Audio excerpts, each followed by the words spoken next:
Shabbat Shalom. Shalom in the Malkut. Shalom in the Malkut. With Mama and peace is where I wanna be. Shalom in the Malkut. When you're coming back, I know not when I meet you. Whether you'll take my breath or see fit to leave me breathing upon this rock. Got lots to do, time winding down. Hold close to you, can't let go, do what I'm supposed to do. So when you touch down, I'm posted too. This fight I know not carnal, and you with me while I'm with you. Mistakes I make cloud my thoughts, but by you I always press through. You're consufficient, can't really ask for much more. Pull all your ruah, how could I gather me from your threshing? Shalom in the Malkut. Shalom in the Malkut. With my boy peace is where I wanna be. Shalom in the Malkut. Shalom in the Malkut. Shalom in the Malkut. With my boy peace is where I wanna be. Shalom in the Malkut. Yeah, it's a cold, cold world, but I got you as a covering. Winds of doctrine blow to and fro, but I'm anchored with your government. This life I'm in is challenging. Overcome like you did, balance it. So when you come retrieve me, I gleam like where medallions at. Crown jewel, I'm called to me. When you wanna show off, hope that you called to me. Not bound by the world, I'm living free. Pull out all white in the same place with D. Before you fold your rocks like a garment, please be a garment and show me the way. Can't help but the long for the days that I see your face. Till then I break and find me in shalom in the Malkut. Shalom in the Malkut. With Mama and peace is where I wanna be. Shalom in the Malkut. Shalom in the Malkut. Shalom in the Malkut. With Mama and peace is where I wanna be. Shalom in the Malkut. Shalom in the Malkut. Shalom in the Malkut. With Mama and peace is where I wanna be. Shalom in the Malkut. Shalom in the Malkut. Shalom in the Malkut. With Mama and peace is where I wanna be. Shalom in the Malkut.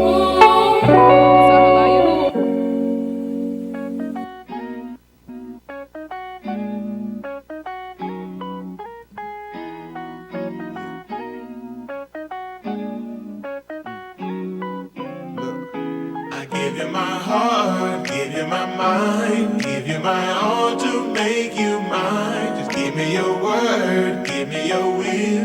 Would you just let this peace be still? It's hard to see beyond the storm and in the midst of it. These drops of rain so strong, so long nothing can keep you covered. But there's a man that's a hiding place from the wind. The safest place is inside of earth, you gotta let him in. He's knocking, if any man open, then he will abide and come inside. Make sure that you answer while you're still alive. Cause it's a shame to go through all these tests and different struggles that makes you owe your permanent home when it can be avoided. I got advice to make a list of all that I obtained. My choice is always shine my game on nothing in exchange.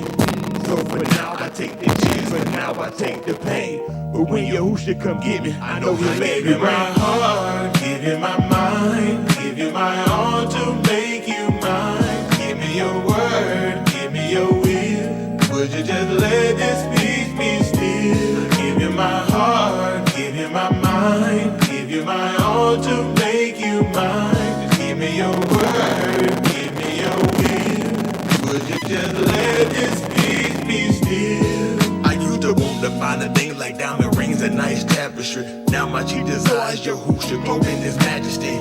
Don't get it twisted, things are cool if it ain't trapping me. But gain the world and lose my soul would simply be a travesty. Cause actually I'm focused on my goal, not on who passing me. Just wanna be safe, not in the fire like he gassing me. So casually I adjust from the natural to the spiritual. Being passed from death to life will make me walk in miracle or spiritual. Cause this is how we roll, but they ain't hearing yo. Oh, I let them pull me out, will only have me let him go. Strength in my arm, wound out hard in my heart, all things is wrong. Won't fall against my testimony, turn into a song. So I won't fall again, no, I won't fall again. How many times we all don't fail, said it was my fault again. Don't come a time when you gon' fall, can get that spot again. Won't you be wise, put up your guard, don't let that Satan in. Give you my heart, give you my mind, give you my all to make you mine. Just give me your word, give me your will. Would you just let this peace be still? I give you my heart, give you my mind, give you my all to make you mine. Just give me your word, give me your will. Would you just let this peace be still?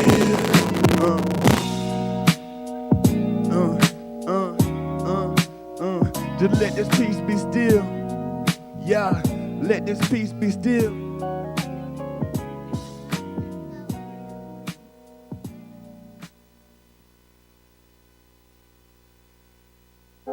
Thank you for tuning in to ZMR Radio. We have another hot Zamara from none other than Big Cookie. Ángel la ciencia. Coming at you live from 1419 Old McDonough Highway. Big Cookie. Send it go, tryna get that roof up, production. Send it go, tryna get that roof up, production. Send it go, tryna get that roof up, production. Send it go, send it go. Hey, Jill, where you at? Send it go, tryna get that roof up, production. Send it go, tryna get that roof up, production. Send it go, tryna get that roof up, production. Send it go, send it go. Look, I'm at the synagogue 3 days a week. Even more when we come for the feast. Trumpet sound and then we rise on our feet. Preparation for when Yehuji to see. On the cloud, riding real clean. Yehudi gang better join the winning team. Get down or lay down, you know what that means. I'm on the gas, no brakes, like I was a fiend. Look, I can only speak for me, cause I'm locked in. Waiting for that rudder come and drop in. If you gon' be saved, ain't no stopping. But you can call me a top, I'm in the top 10. Preacher cry loud like a cymbal. Gotta let that weight in the single. At the end, Lala saying where that bingo. But then you can find with my tempo. Let it go. Tryna get that, tryna get that, tryna get that. Let it go. Tryna get that, tryna get that, tryna get that. Let it go. Tryna get that roof up, let it go, let it go. tell them where you at. Let it go. What you tryna do? What you tryna do? Tell them what you tryna do. Let it go. What you tryna do? What you tryna do? Tell them what you tryna do. Let it go. Tryna get that roof up, production. Let it go. Let it go. Look, You can find me at the sun again. To the day I go to be with the sun again. I will done shine, so gonna run again. You can't comprehend the mouth, so you dumb again. The way of Yah sending God, you like refuse. But you're on the outside like some refuse. If I had your spot, I'd be pressed too. You experiment, nothing but a test too.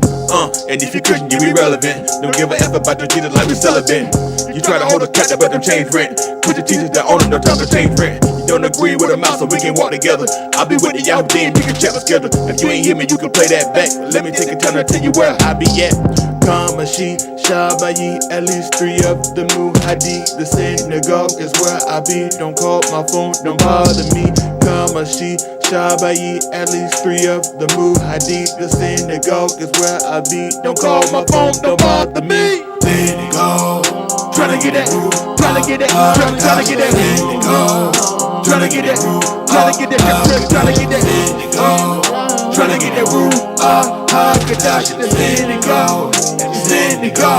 look, tell them where you at. Let it go. What you tryna do? What you tryna do? Tell them what you tryna do. Let it go. What you tryna do? What you tryna do? Tell them what you tryna do. Let it go. Tryna get that, tryna get that, tryna get that. Let it go. And just Let it go. one more time. Kamashi, Shabayi, at least 3 of the Muhadi. The synagogue is where I be. Don't call my phone, don't bother me. Kamashi, Shabayi, at least 3 of the Muhadi. The synagogue is where I be. Don't call my phone, Don't bother me. Hello, All right, enjoy this brief intermission as we restart the system. Thank you. Epic, do them live, Jahi. Do them live, Jahi.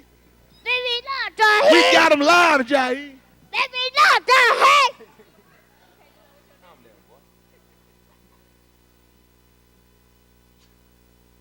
Push a button.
Wow. Chill. You ready, dude? Hey, mic on? Can y'all hear me? Chill. Hey, let's get it. You Humpty Dumpty nigga sit on the wall of guitar. That's a great fall. It's gonna be hard. I'm a player, learn my lesson, baby. I balls hard. I ain't talking transgression when I'm giving my all. Yah through his being Yahusha HaMashiach. Play the game to win, it's too easy like a free shot. Told myself to him, my Basar and my Nafash, but don't dare compare me to a hoochie or a freak. But she's hot, cause she got her legs open. He keep his head poking, fornicating, you stupid. I'm missing out on life cause I don't run with your clique.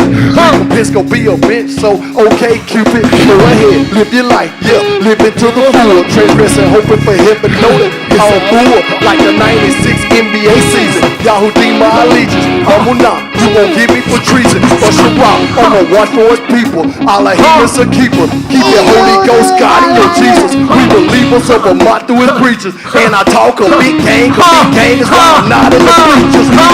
All that sideline talk, step the game up. Strip the feeble knees and stop whining, no lame duck. Accessory is still running to that strange stuff. Same stuff we didn't miss, right? Nigga, you dangerous.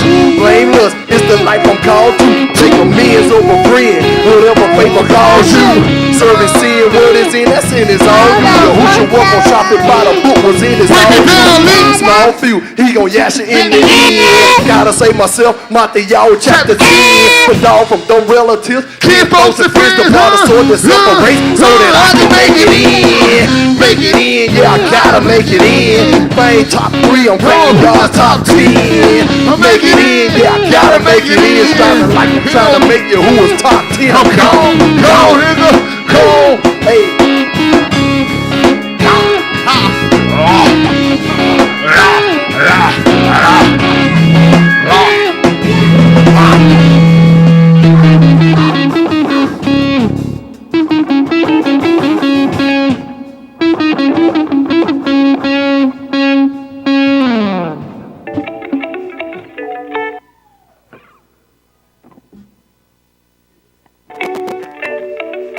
Just let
grow and begin.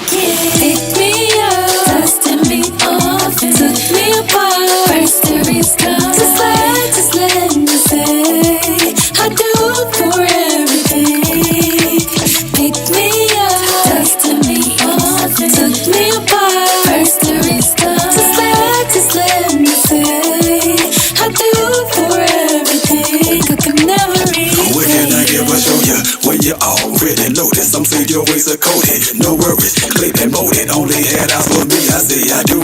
I'm devoted like stuff full of guitar. You're the bar, antidote, breathe life into me. Manifest the newness, discipline the ruleness. Every test you prove it. How many times I went against your word and left you fuming, but still provided mercy abundantly. Who do this? Roll less travel, yes I felt fame.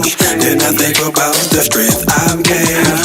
Enduring afflictions and still maintain the walk of you who has been ingrained. I'm persuaded I'll give my praise. Dismayed that you be unsated. Your ways making it my crave. Chance to cohabitate, yeah, how can I repay? Come on. Pick me up, dusted me off, and took me apart. First there is God. Just let me say, I do for everything. Pick me up, dusted me off, and took me apart. First there is God. Just let me say, I do for everything. I could never repay you.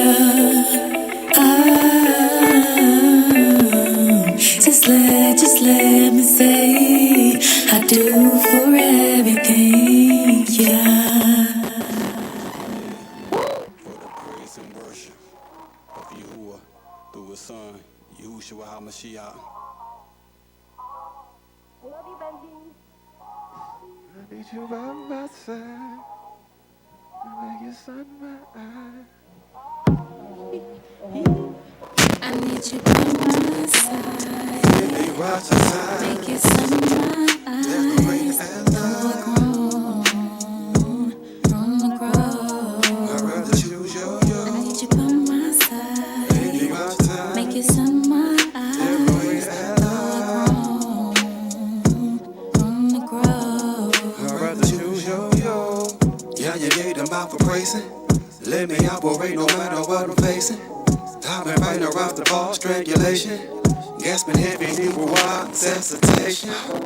I've accounted to myself, stimulation. The realization never been a match for Satan. Been predestinated, still taking dedication, stagnated in isolation. Need you by my side. I need you by my side. In the rising time, Make it sunrise. liberated ally. From the grove. I'd rather choose yo. I need you by my side. In the rising time, Make it sunrise. liberated ally. From the grove. I'd rather choose yo. And there's some hard sayings in the past you spoke. Still I'm not deterred, I'd rather choose yo.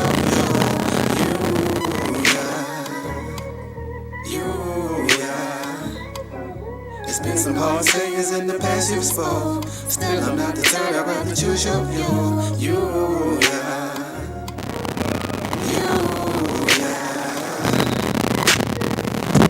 Addition by subtraction. Went to multiply, but guess it was distraction. Had dependence on positions, now it's vacant. Best I fill it up with something transcendent. Your whole created only thing to keep me sane. Shaman, you ain't dreaming, just alleviate the pain. Continue on the path, maintain without the strain. Cause I'm rich and turning out the path in which is lane. Can't help it think. No concerns arise so strong. Still, I'd rather choose your yo. Yeah. Fascinated by some greater things unseen.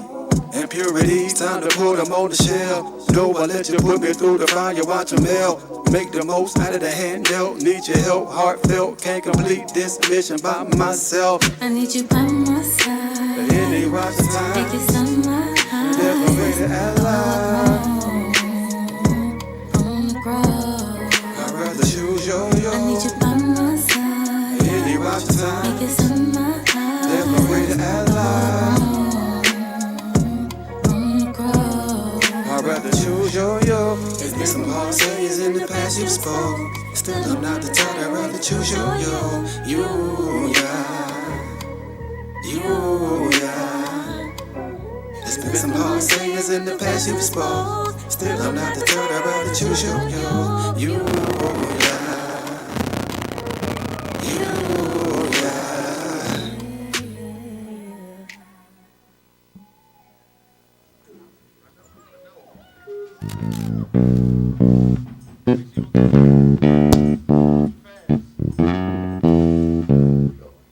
Let's go.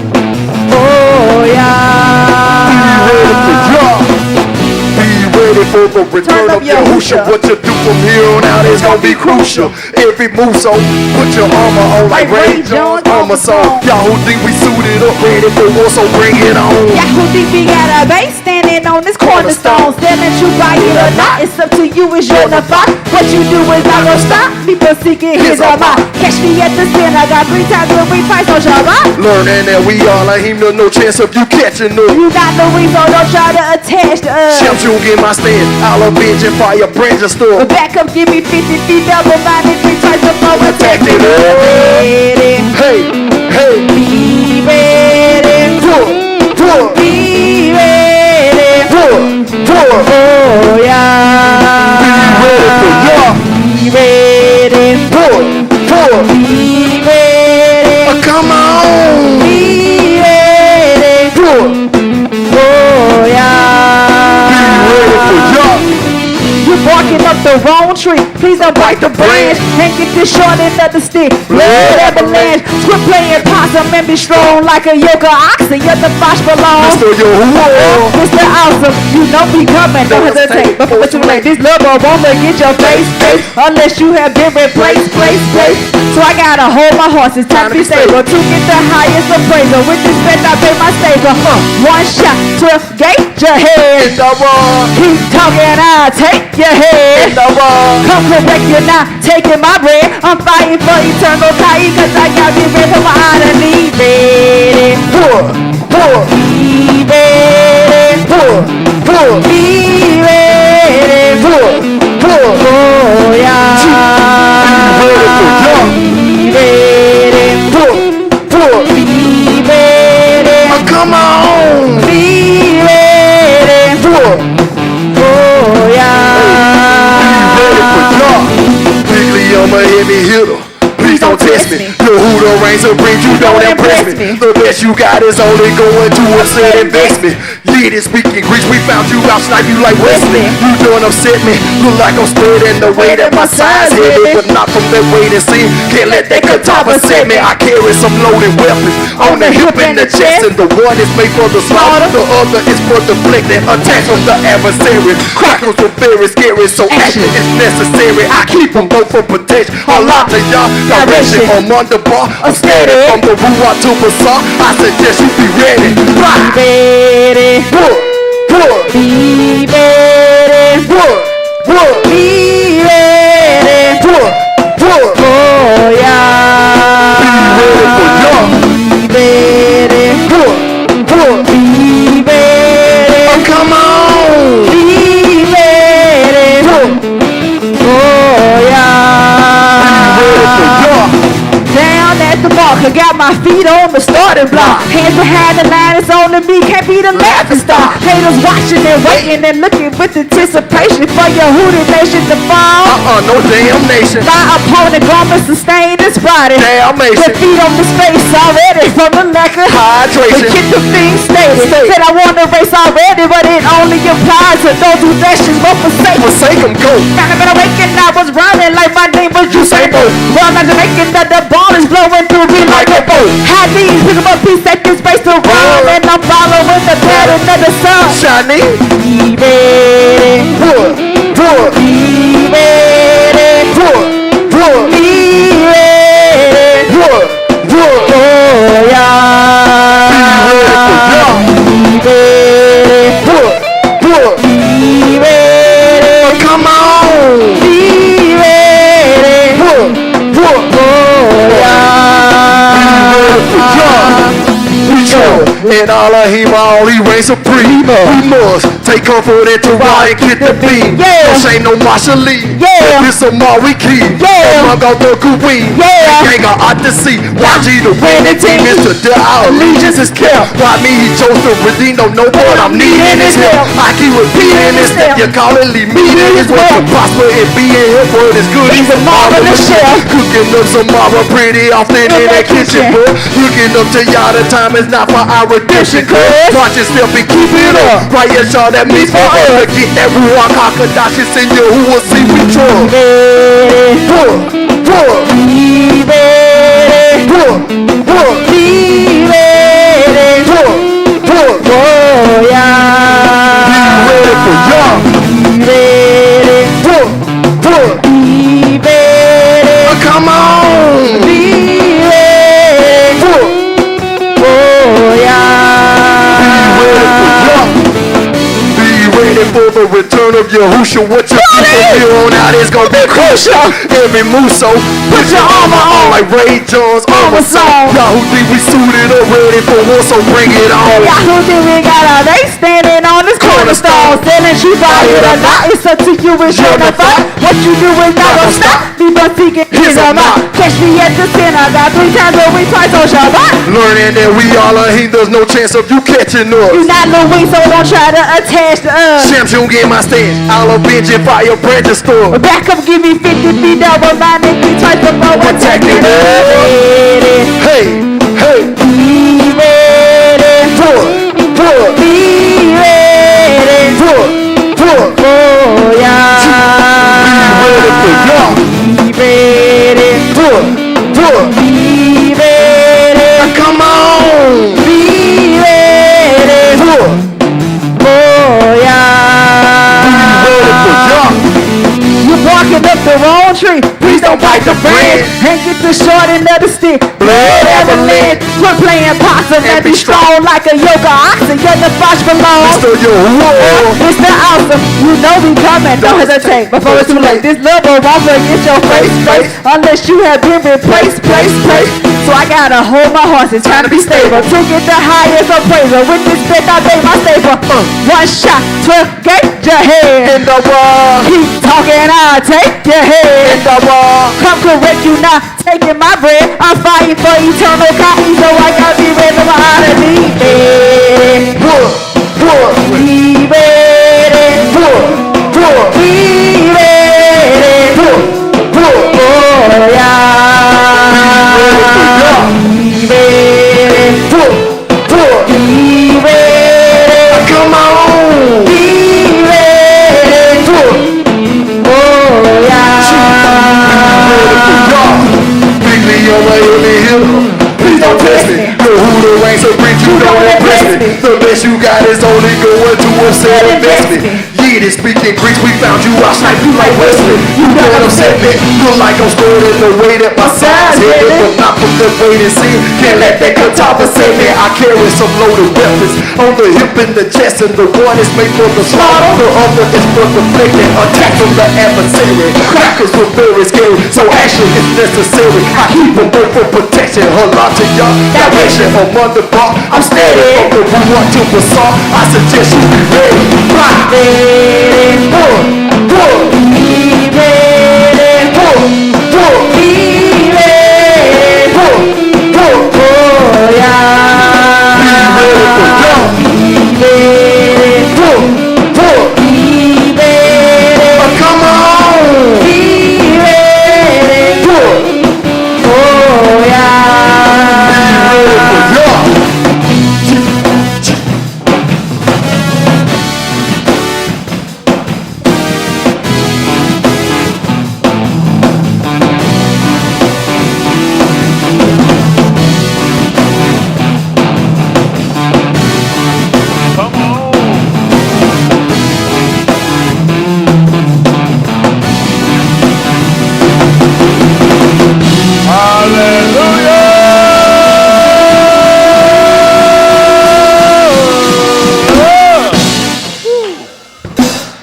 Wonderful Hoosha.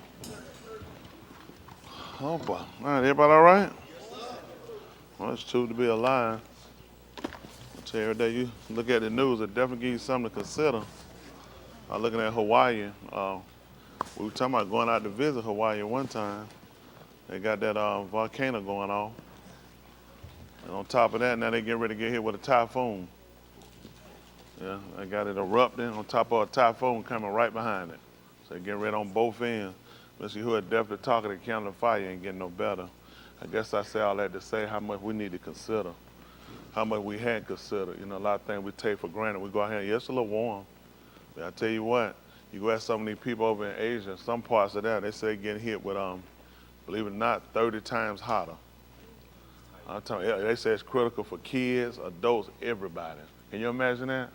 They say it went about 30 times. I'm like, in China, y'all saw their ground start breaking up. Man, it done split. I'm telling you, that's bad too. It's hurting them bad. Mr. Yahuwah talking to everybody. He's shaking America, China, Russia. And they're right, everybody got to come down. Everybody going to have to turn and repent. And I just demand at one point or another, if nothing else, we got to make sure we get it right. I say this to everybody. Whatever you got, I tell y'all all the time, listen, you can only have so much love for it.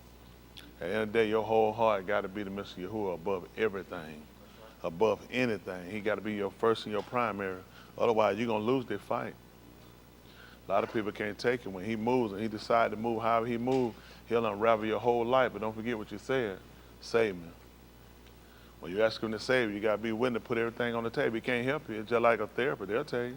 You come and I can't help you. You're going to tell lies to me. You ain't going to tell the truth. You're not going to be real, but you got a problem.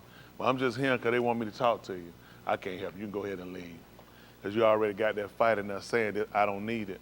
And that's what happened with salvation. People just hear, but you're not willing to surrender all. In order for you to get the right help, you got to surrender all. Even we go to the hospital, first time doctor visit, you ain't gonna believe they'll give you a sheet. I didn't know everything about you. That's why I can help you. I didn't know what you have is reoccurring if it's something that just happened one time. So I might ask you a series of questions. I might ask you about your family. I might ask you about other people in your family. Because I need to know all of this. This helped me get a whole synopsis to know whether or not I can help you, what direction we need to take for your healing. And in order for us to get healed, you got to be willing to surrender everything, give up everything, confess everything, be willing to let go of everything. A lot of times, you know that. A lot of times when people go to the doctor, they have health issues, sometimes they want to go through their diet. And they say you eat, you got to take, goodness, I don't want to give that up. But that's the very thing that's been hurting you. They don't take things out of your business. Anybody ever been told the doctor had to stop doing something, eating something? It's usually something that you usually have to do or something you like doing, you become accustomed to doing. Look, and that's the same thing when it comes to salvation. To save you, you got to go through your diet. He'll go through everything you're doing. That's the only way to help you. You're going to be saying, goodness, man, I love that. But you're here because of that, though. You know what I'm saying? And we don't consider that. But in everyday life, he shows us. How many of y'all going to the doctor and they say, I'm going to take something out your diet? You say, well, I don't eat it anyway. That don't make sense, does it? The stuff that they're going to take out is stuff that you take, stuff you use, stuff you love, stuff you become accustomed to. And you start trying to figure in your life, what I'm going to do now? And typically what we'll do is what we do with this. Well, I'm going to die from something. I ain't finna give up everything now. You know what I'm saying? I can't be crazy. And a lot of times he shows us in our natural life that this is how we serve him. We try to see how to balance life and keep things that are detrimental to us. So when it comes down to this shows us, but before we got to this point, we've already experienced in our life coming. Previous in our life, we've already experienced things having to be removed, things causing us ailment, things causing us trouble situation. It's not healthy. Like relationships, sometimes we had relationships, they weren't healthy. I used to fight women a lot. You don't look like that. I'd beat the brakes off them too. I just was like that. And you think it's a healthy relationship because you was accustomed to it. It wasn't healthy. And there's a lot of things you learn you had to get rid of because in the end, it hurts you. It takes something away from you. It pushes you to extreme. It's not good for you. And that's what Yahuwah try to show us with these things that we entangle ourselves with in life. A lot of things just not good for us. It don't matter. You say, well, the sex is great or we get along good on everything. It's just this one thing. It's just not healthy. It's not conducive for what you're trying to do. So there are things you just have to eliminate out your life. And you got to be willing. When you come here, you have to ask yourself, why am I here? Before you get out your car and come and ask yourself, why am I here? Because you don't know, you're going to have some problems. That's just being honest. You come to find out what's wrong. What do I need to fix? How do I get this right? And to come and not already have asked yourself those questions and be willing to say, I'm going to do whatever it takes to get better. You know who will? A person that land on their deathbed, and they'll be willing to say, yeah, I got to stop this now. And you don't realize that you're on your deathbed. Every one of us. So you can't afford to try to rationalize keeping something that's detrimental to you. It's the time you come back and you consider, I got to get rid of it for the saving of my device. And make no mistake, you won't be the first person to do it, and you definitely ain't gonna be the last. It's growth spurts, and you have to have your mind like here, like me and Dave said when we beat the brakes out Uncle Ted. I want to call him by name, and Haywood and Tim. I want to say Leon, that's my boy. And just say that's your boy, yeah. But when we beat it, it's levels to this thing.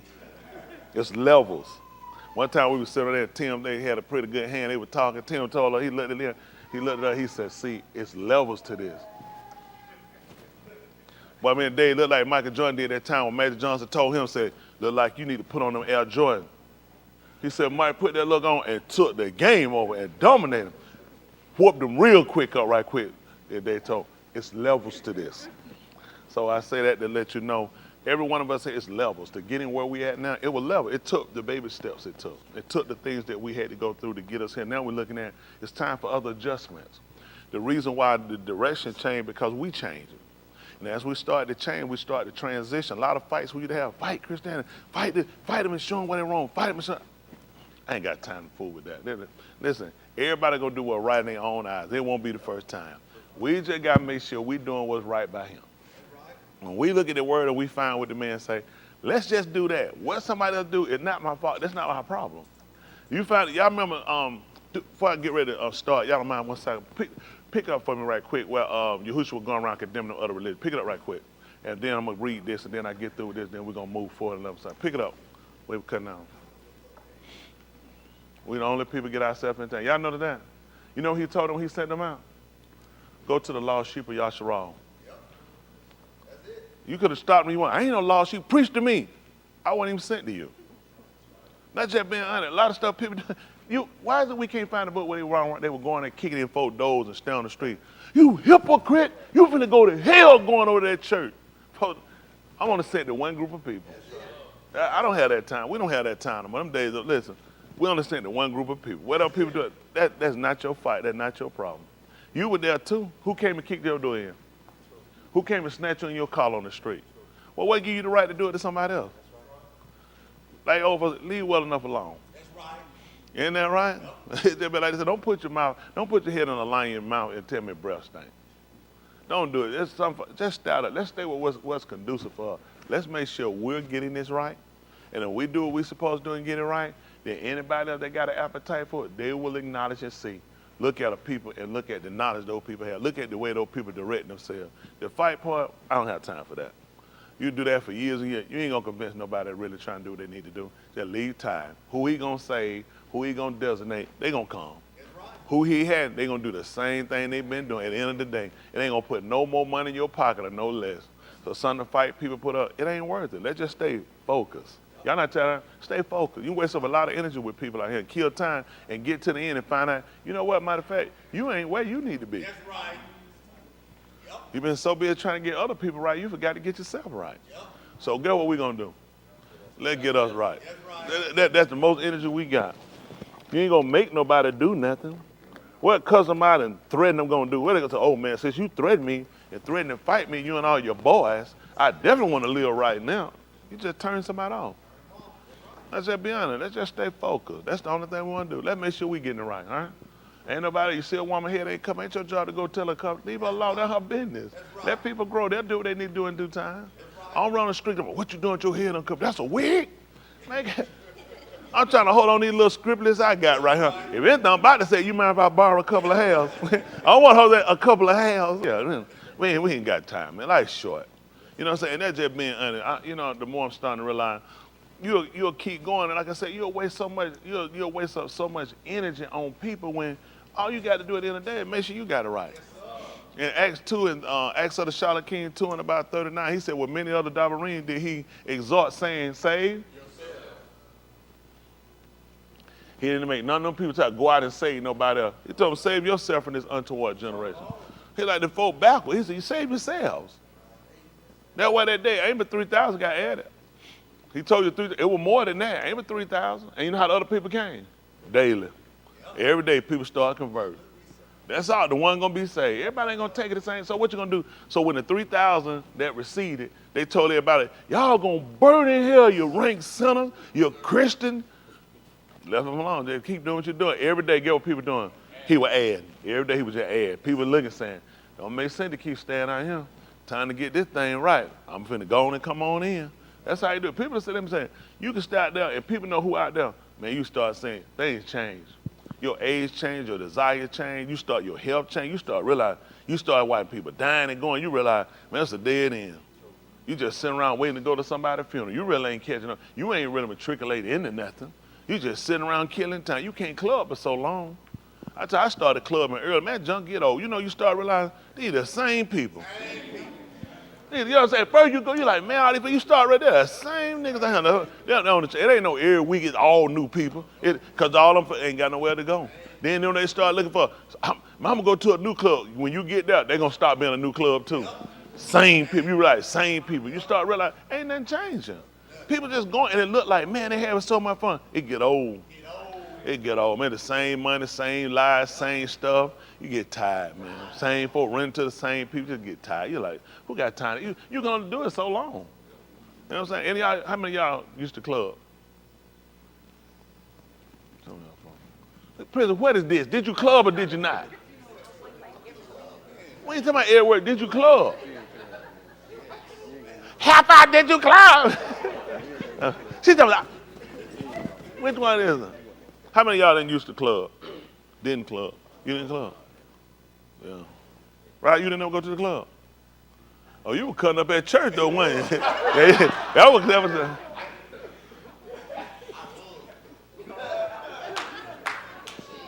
Check. I'm thinking the same thing.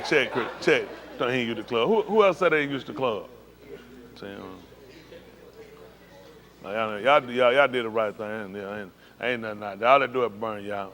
It look like I said, it's fun when you first go. You got to spend when you're 21. You want to get out there and sprout your one. I can only imagine what y'all felt like at 21 first time going to the club. I felt like that when I was 14. At that time, I got to 21, I was teaching other people at that point. Ain't that right? That you're a rookie, you just sit back and watch. Ain't that right? You just sat down and just watch. Ain't that right? That's how you do it. But I appreciate Mr. Yahuwah, though, for keeping me. I could have got there and lost my life. I told y'all one time a guy followed me to the car. I got out there in the dog. It just so happened that guy had already killed somebody, too. Ain't that something? I was 14. I got that girl. He wanted her, and he couldn't get her. Because I ain't going to lie to you. You know how it was. They put it out there. They put the table. It was 10 of them. 9 out of 10 chose Jill. What she was going to do? She chose Jill. And he didn't like it. He didn't play that stuff either. That joker had killed somebody. He had beat him to death with his cast. That's how crazy he was. He was in the country. But you don't know how crazy folks are, how stuff happens. Yahuwah will be a keeper. I could be a keeper. Him and somebody had walked down. I was walking with the girl going down there, minding my business. They had popped up down there on me. Just so happened somebody seen them. And they popped down there too. So that ended all that right there. But I just appreciate Mr. Yahuwah. It could have went a whole nother way though. It could have been me down there, and it could have been me. I could have been the second victim he killed down there. And y'all guys would have never known me. She'd have lost her son at 14 years, and you ain't gonna believe it. And the world would have kept spinning. You ain't gonna believe it. When you leave him, the world ain't stopping. It didn't stop for Yahushua. Now he held it up for a little while. After a while, get what he let there. This thing gotta keep rolling. Now if it'll keep rolling and he left him, what you think will happen when you leave? Don't put your heart in these people. Don't be thinking you everything to nobody. You everything to somebody up to a point. They'll start crying out the wild. Made no mistake. I'm just telling you, who the world don't stop for? Folk done locked Dr. King. He was the greatest orator we ever had. I ain't gonna take that from the man. He was a great orator now. People have critics on other things he's done, but as far as an orator, shoot, you ain't gonna beat no better speaker. That man rumble your drawers off. You know, I'm just, Dr. King, they'll be honest, he had a voice. He could speak. Give the man credit for it. You ain't gonna have, they can say, well, he was a plagiarist. Whoever said it first, I don't know that nigga. I know King said it. I hear you say it and King get right behind you. I said, man, you ain't said nothing. That's the first time I heard it when it came out of his mouth. Ain't that right? The man could speak. So I'm just saying, guess what? It didn't stop for him either. Kennedy, America loved Kennedy, didn't it? They said the whole world, they said they lost a king that day when he died. Guess what? World kept rolling. Ain't nobody stopping for nobody, man. So you better keep thinking you everything. Don't let anybody tell no lie to you. You everything while you here, when you gone, you'll be replaced. Yes, sir. People get another one. A mama, they'll get another mama, another daddy, another husband, another wife, another friend, another brother, another sister. So guess who you need to be concerned about? Yourself. At the end of the day, you do what you can, but make sure you're concerned about yourself first and primary. Don't let anybody make no fool out y'all here. I don't learn, I don't watch people. People only go so long with you. Isn't that right? They'll love you 1 minute, and next minute they'll want you dead.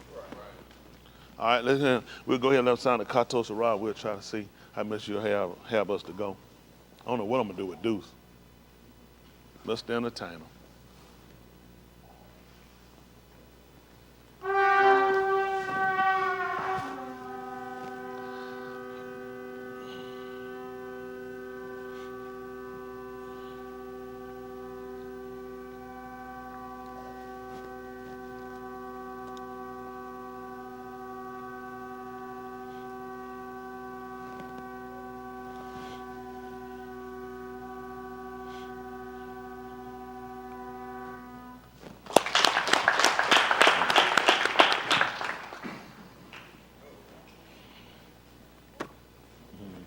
Appreciate Mr. Yahuwah. Appreciate all he done. I'm thinking about watching Deuce right down the Bryce. I remember Austin used to be behind me kind of like that. I remember when he used to get in the car with me. We were young, about 4 or 5 probably. He got in the car with me one time. I asked him why he won't go with me. He said, if I'm going to learn how to be a man, I'm going to have to be with you. He'd get in the car. Yeah, he'd stay up on my leg. He'd stay up under me, try to go with me. I wear a suit. He had to put on a suit. He started crying when they put on the suit. He said, I got to put on a suit.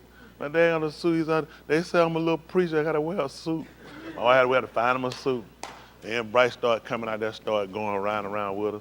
He kept going a couple of times. I said, why you trying to go with me and my dad? Why ain't going? He said, he just going because he know you going to buy me something. I said, that's why you going? He like, yup. I said, joking him. I think that joke like he following on like, he like, no, he was going out to expose. That joke just going, you going to buy him something. They're number kids, ain't they? All right, this is Romans 15:4. Y'all know for those watching in who don't know, we're using the Beth HaMashiach, as I say oftentimes now. It don't mean we'll continue to use it, but we're using what's two for the Yom. And I'm not sold on any of these different programs simply because of, like I said, I don't think it's any way to get a writing without getting an opinion. People don't believe it. A lot of it's an opinion. Like in legal terms, they'll do one they call it a writ. And a lot of times those opinions. When they have court and they go back and look at different rules, those are opinions. And how they'll take opinions and they'll use them for for rulings that'll come later. This right here is what we're doing. We're taking Yahuwah's writ. This is his opinion for every behavior. This is his writ for every how he dictates everything. So it's important for us to take it. He's put his opinion, his emotions, everything in it. So when you take it, I want you to take it at face value. You need to look at it. Take a book. Every author won't write the same way. Every author has something different because they put a part of themselves in it. So it made sense when we first got the Torah. It made sense for him to write it. Or when we first got our laws. It made sense for him to write it. Yahuwah wrote it himself. And that's a part. And he looked, this is what I do. This is exactly what I do. Now I want you to know this is a part of me. This comes from me. And it's important for you to know that because a lot of times you might read things that other people have written and they came along and told it to us. You said, well, did you kind of like, I use somebody like Jahid. Jahid to come and tell us some stuff. Like he came in the office one day, he told me something, and I turned around to come out of there to get somebody. He said, hold on, stop. He said, you know I added something on it. I'm like, wow. And when they told me what the person did say, it was nowhere near what was said. So that's why there's no way I could take this because I had to take all these writers as Jahid. It'd be this much different between what was said. And in saying that, humorously, but looking at when other people have gone to kind of translate and write what he said, it made sense when he was sending other orators out and tell them this come from me. He let them know, say exactly what I told you. Because your opinion gonna get involved. Your feelings, your emotions get involved. He said, I want you to say exactly what you told. You tell them, thus said Yahuwah, and say it exactly like I told them. Because there's a rationale behind that. And Yahuwah, maybe we'll look at it and see. How about that? All right, let's look at this, Romans 15:4. But I like this base. I like the whole concept of it. Listen, For whatever Nikatab before, Nikatab to Lamadas. Written before, written to show us, teach us, and direct us. So that through endurance and through the Nakum of the Ketubim. Of the writings, constellation, and the patience of the writing constellation from the writings. We might have tikva. We might have a cord, have an attachment. Pick me up right quick at Yirmiyahu, it came to mind. Yirmiyahu, chapter 23. Let me see. 23. Since 23 and 1. Let me see what that says. Since we there. Y'all all right? Yes, sir. That's right. Gotta be. We serving the only living Elohim. Well, he's the only one. It's more than one, but the other one's dead. We talking about the living one. That's right. Ain't that right? So he the only living one, so I'll make sure it's Yahoo. And we look at this because what it tell us. That's right.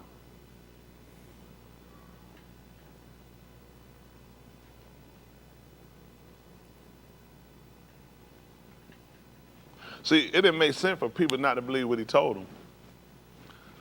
Let me see. Okay. Pick me up right quick. See that Matthew 16, 18. Matthew, they call it. And that's the gift of.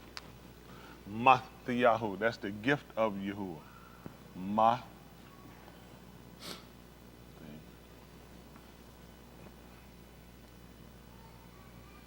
I missed something.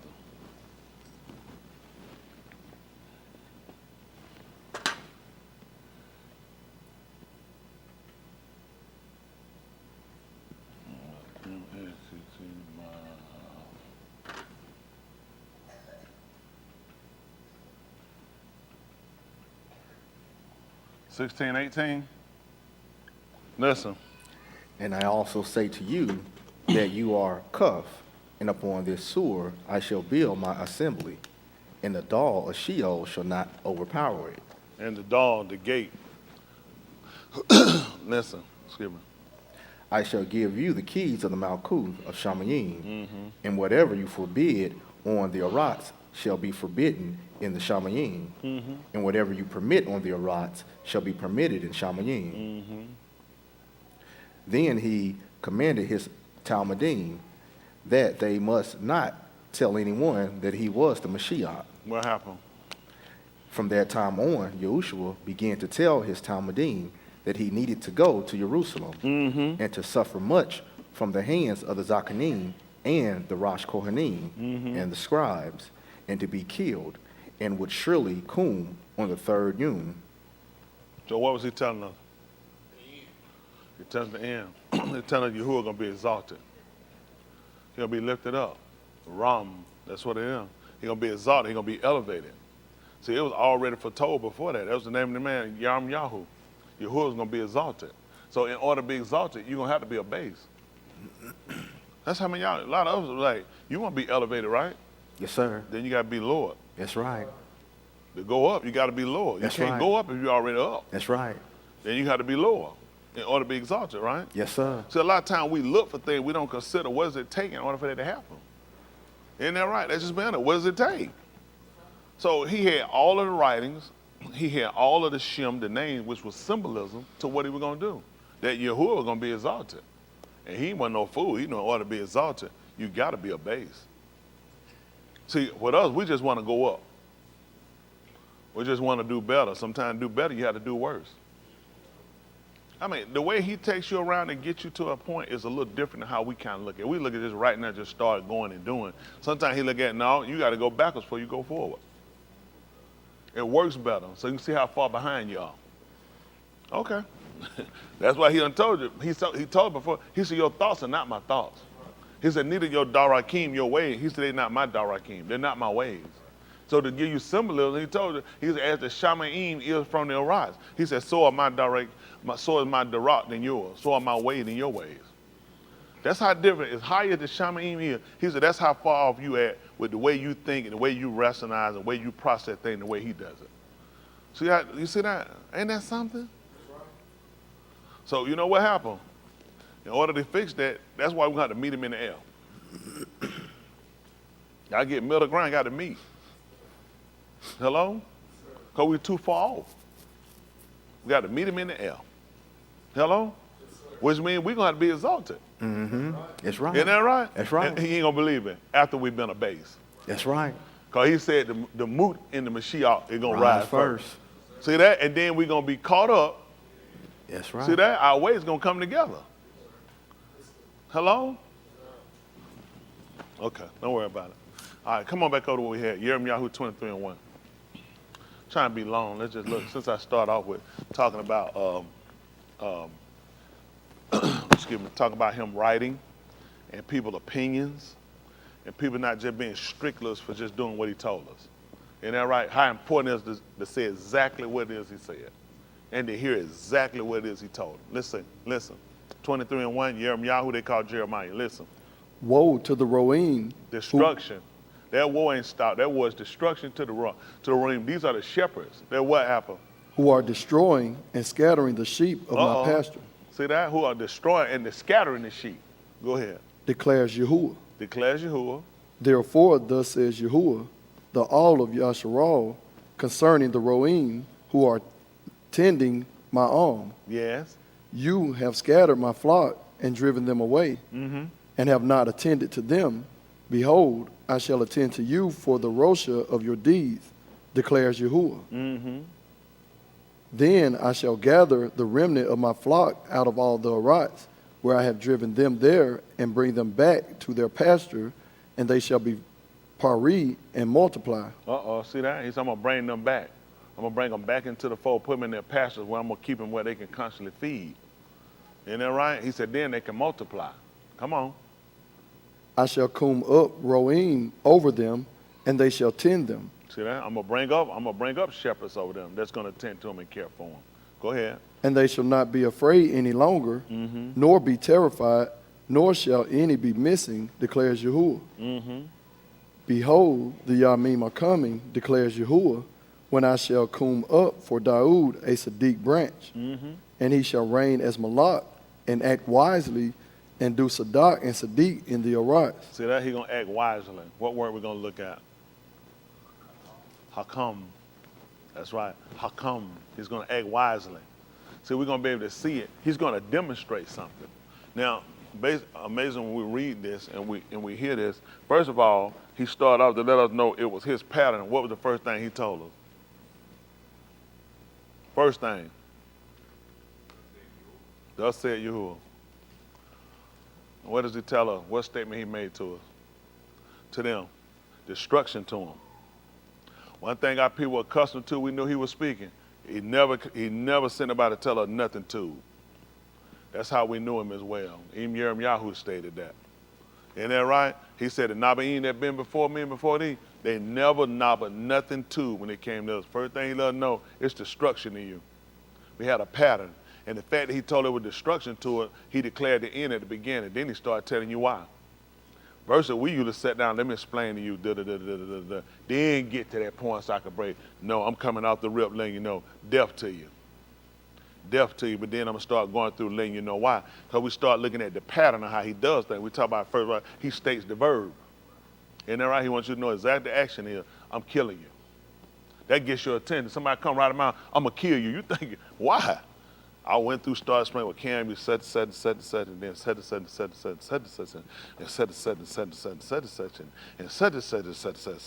and see, that's why I'm gonna have to kill you. No, he come right off the rip, I'm killing you. Then now I tell you what happened. So the things he gonna look at, he gonna kill him for, they had already done them. You're in a state now how you kind of repairing it. Then I let you know what my action's gonna be. I'm taking you out because of, and I'm also gonna raise up a branch from Daoud. All these things, so you think I'm gonna go back on my word and start what I said to Daoud? See, unlike us, now you're looking at, you might think, man, I'm gonna try to figure how I'm gonna get out of it. You can't get out of it. Because in order for you to get out of it, that means I'm gonna have to break my berith I made with Daoud. Because I told Daoud that there was never gonna fail him to have an east that was gonna reign over this place. So in order for you, if let you fix it, it's for me not to bring Daoud's branch forward, which is gonna be Yahushua. Hello? Zechariah, Yah, which Elohim marked to remember, told us that. He told us, behold the branch. That man he bringing forth the branch. That's why Yahushua told you about him. Every other branch that protect him, that attach to him, that don't bring forth pari is what? I gotta cut you out. And guess what he just told you right here? I'm finna cut them off. So I'm finna bring another branch up. But Yahushua told you that when he was him. He told you that he was the true vine. Because he told you that Daud was gonna get a branch. See, you just read it because it's a romantic story. When you start to go back through the Torah, you can see why it was written. He letting you know it made sense now why he told you about he was the true branch. Because all these roim, these pastors and shepherds thought they were the one. But he came on the scene to let you know that I am the true vine. That my Abba, he is the husbandman. Every branch in me that don't bring forth pari, he gonna cut it off. And the one that do, he's gonna prune them.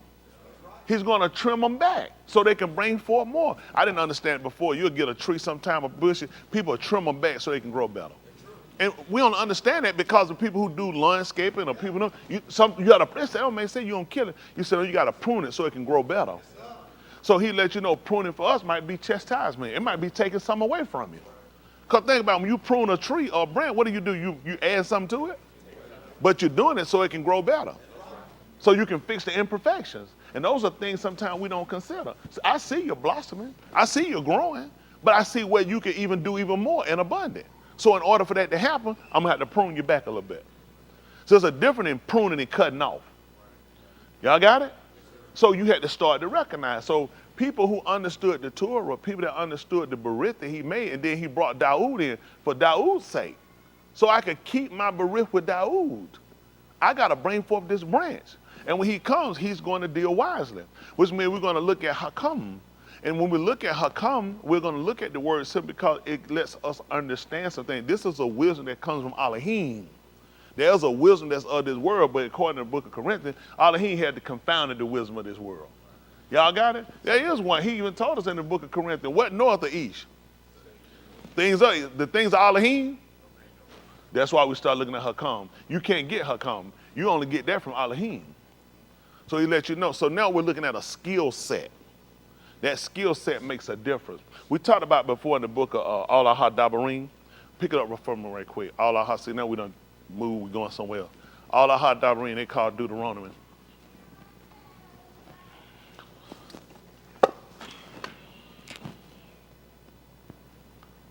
All Aha.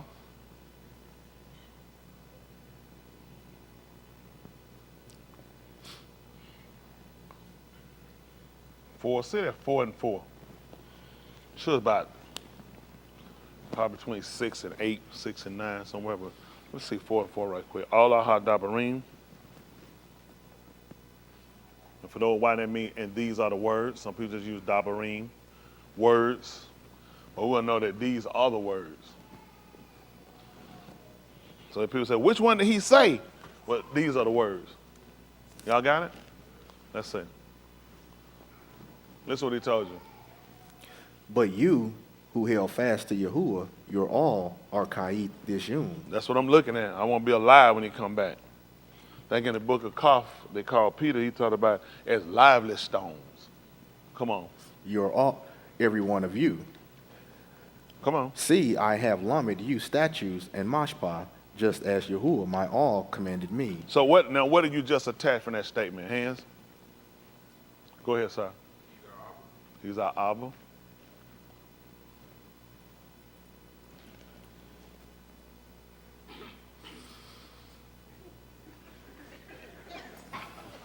You all right, big man?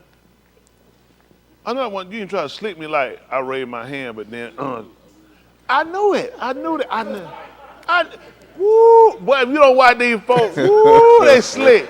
So he gonna holler later on like, I had my hand up. But he thinks, you got you had an answer? You got a answer. Now what you got? Pattern. You know how I caught you? Pattern. What answer? What you got on? I'm inside there. I heard it like he got a thinking face. You thinking about an answer? What did y'all gather from the statement you just read? Tree. Who else? An attraction. Draw. Okay. What you got? Un? Seeing is believing. Let me look at it. Anybody else? Well, I mean, we just asked. Back me down 4. 4, verse 4. Ooh. But you who held fast to Yahuwah, you all are Kaim, alive today, every one of you. Listen what happened, 5. See, I have taught you statutes, mashpats, just as Yahuwah my all marred me, that you should do thus in the midst of the land where you are entering to possess it. Well, we're going to attach to it that this was your life. This was their life. Musa told you that a man that does these things, he ain't going to believe it. He said, that's how you're going to live. See, this is what we messed up at. The concept that they had on what you hear when Yahushua, man should not live by bread alone. I use a common, but by every that does what? How did they hear? How did they hear the commandment? Who told it to him? Musa told. That makes sense to you? That Musa told it to him? When Yahushua himself said now he spoke, he said, you did hear that man that I speak with Ish, and you lived. They heard him speak to them themselves in the 20th chapter of the book of Allah Dabarim. Musa sat down and he taught them to us, but we heard him from Elohim. He said, you heard him from me and you lived. They understood that you lived by what came out of his mouth. So in order for them to really understand and grasp that concept better, he attached it to them. If I tell you, this all I'm just using an example, don't get up. He didn't, you dead. Don't move, just move, he dead. So you know they understand, folks start associating, when you don't do what he say, you die. When you don't do, or you go against what he say, you die. That's the only way they understood the concept of man live. You don't even understand that you live by every word proceed out of his mouth. So, because you just doing stuff, you saying you don't see him actually talking because they lived to what he gave them. It made sense of his anger being against them so quickly. So they would associate that what came out of his mouth, if you didn't do it, you were going to die. That's what Musa told them. Everybody who wasn't there, that would cause somebody felt like it's Shabbat. Now I got to pick it up. Shabbat, whatever what y'all call it, Shabbat, Sabbath day. I got to get to work. I ain't got time for this stuff. Boom, I fell out dead. You know what I'm supposed to say? Yep, I ain't going to be doing that. So get what they just associated by. You living by what come out of their mouth. It makes sense. See, that's what I'm saying. You just can't read this stuff. See, I taught you statutes and mashpats. Just as Yahuwah Elohim did what? That's going to be tight. He told you I taught you commandment because Yahuwah taught. He told you. He the one that you first heard him from his mouth. That you should do thus in the midst of the, what do you use, a rots, where you are entering to possess it there. So a rock, because you're just going to be in the land, you ain't possessing the whole planet. So you see the association? They understood the statement that man lived by every word that proceeded from the mouth of Elohim. So they looked at the Torah as Kai. Because I'm using it to keep you alive. Listen, it kept them alive till they could do what? Get in the rocks. Get into the what? Rocks. Get into the right, so they could possess. Possess. Y'all got that? So they could possess. Let me see what the word possess means. Let me get y'all, let me see if we can help.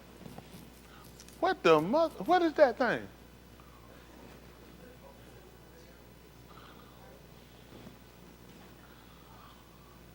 This is the definition? No. It's right here. You click right here. It's not the word. Okay. That little thing. Is that supposed to be like a black Jesus or something? What is that? A Sadiq. I think that's gay pride. Oh, something got an atheist? Oh, that's gay pride. On Google. So. That's sick. Have as belonging to one own. Y'all got it? Have as belonging to one, and the other put to own. Y'all got that? So guess what? This is how they understood the concept. Okay, my life, having it, is based upon me obeying, Shama, hearing with the intent to do. This is my life. Y'all got it? hearing what he says to do, okay? Is my life. This keeps me alive, okay? So now they're going to come into possession of. Y'all understand that? The possession they understood was the land. No people don't understand no possession, no Ruach HaKodesh. What you do with it? What you grow in it? They understood the physical, tangible of taking a land, and it was all consistent based upon the fact I obeyed something, and those that didn't die. The people he was casting out were people that didn't comply. So I understood the ability of what he gave me of being able to possess came in through me obeying what he told me. So now you ain't gonna believe it. Acts 5:31. Make it 5 and 30.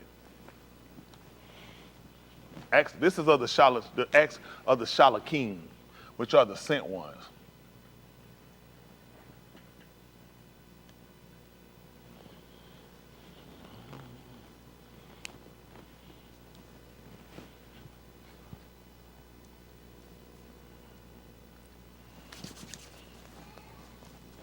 All right, 5 and 30. Listen. The all of our abode cum up Yahushua, whom you laid hands on him. Y'all hear what he said?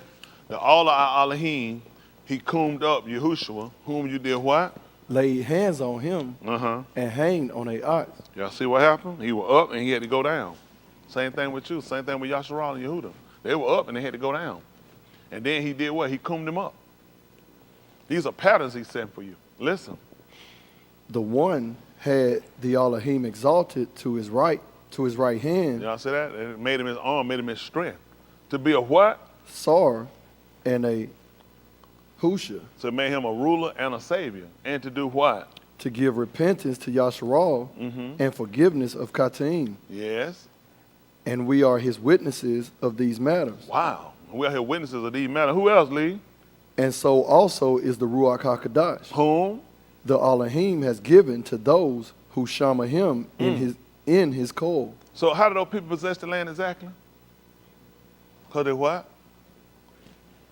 How you going to get the Ruach HaKodesh? So what you going to do in order for you to do it? So you have to attach yourself to it. See, Musha set up the premise for it. That a man that does these things, he'll live by it. And they understood it because people died that didn't comply. So he let them know the only reason you're alive this day is because all of you, I'm using this example, please don't think all of y'all are actually literally doing it. It's because all of you obeyed it. That's how they understood how they were going to be, how they were recipients of it. Because we're the people that complied. When other people fall, when other people fail, when other people detoured, when other people doubted and other people disbelieved, we held to it. He said he let them realize that all of you that are alive, this Yom, are those that complied, who stayed, those that held to, those who didn't serve, those that didn't become unsturdy. He said that's why and now you're finna come into possession of. So this were people that walked straight out of Mizraim. And as soon as they came out, they got the land. So how you get saved the day you came? How you got the Ruach HaKodesh the day you came? These were people that had gone through. See, these folks mess people up. As soon as you hear, you get the Ruach HaKodesh like this. Y'all ain't saved yet. But see, because he had to try some. He had to test some. And get them to a point to where they become possessors and inheritors of. But you saw what they did after they inherited, didn't they? They fell away. And you ain't what he tell you, take heed lest you fall. Isn't that right? That's why we had these people, for example, to consider. So they had to understand the premise. So what do we know? Now, us obtaining the Malkut didn't come because of the law Torah, but because of, just like he told, it was because of Kassid. So why was the Torah there? It was until the promise should come. It was only there to keep it till the promise could come.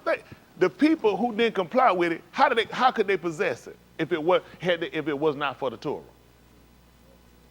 It was no way to possess it.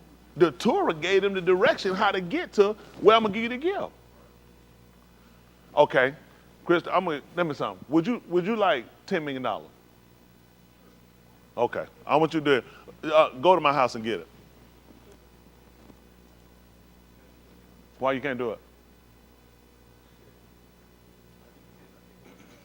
You can go to I'm just saying my house to get it. You know where I stay at? So I promise to give it to you. $10 million, he go to my house.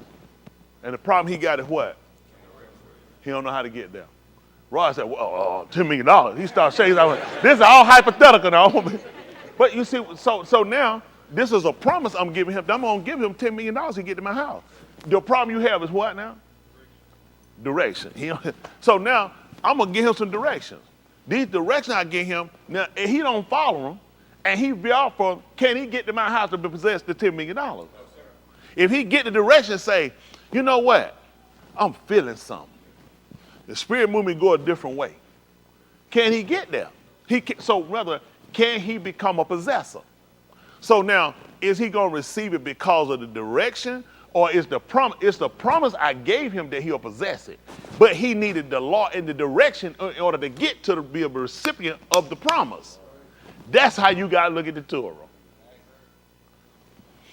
The Torah, he said, well, you know what? It promised. I don't need no direction. I don't need no law. How you going to possess it? He can't get to the possession without the direction.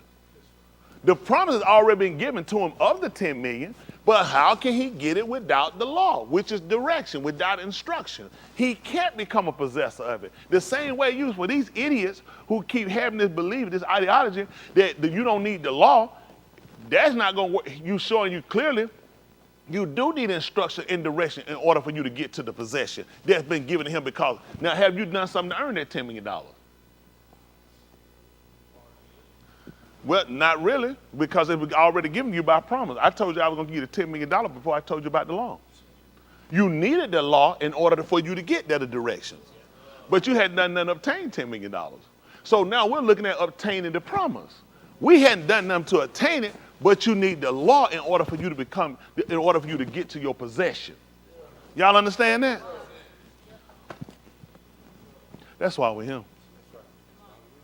That's why it's already a promise. I'm going to give it to you. You just need to know how to get to it. Y'all see that? So people are trying to out the Torah, and you don't realize you don't know what you're doing. See, Shaul tried to tell us in the book of Barnabas, they call Timothy, the book of Timothy, tell these people desire to be teachers of the Torah. They don't know what they're teaching, what they're confirming. They don't know what they're doing. All they're doing is got a lot of people in error. Y'all got it? So the law is not a promise. It's just the direction. It's only there until the promise should come. That's the only reason you got it. It's going to help you to get to where your possession is. Okay? All right. So that's what I want to say. Well, they jump down to another verse. These are the things that we want to set down and consider. Let's go back right quick and look at that 4th chapter of the book of All Our Hadabarim again.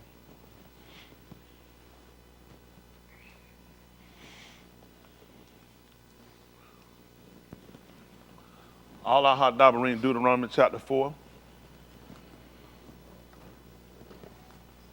What verse we left off at? Verse 5, 6? 5. Well, we finished 5. 5, verse 6. All right, listen. So keep and do them, for this is your wisdom and your da'ath in the of the arm. Well, that wouldn't be da'ath. In understanding, we're going to look at the bini. They're going to look at bean. It's going to be the bean. Yes, sir. You got it? There's going to be ways of understanding. Well, we'll be binah. We'll look at that understanding. But we're going to look at the bean, the B-I-N. They kind of put an E at the end of it. The bean, you're going to look at this. It's going to be their understand. It's going to show their understand. Understanding will be on the binah.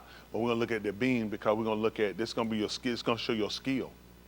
This is your skill level. See, let me tell you how that works.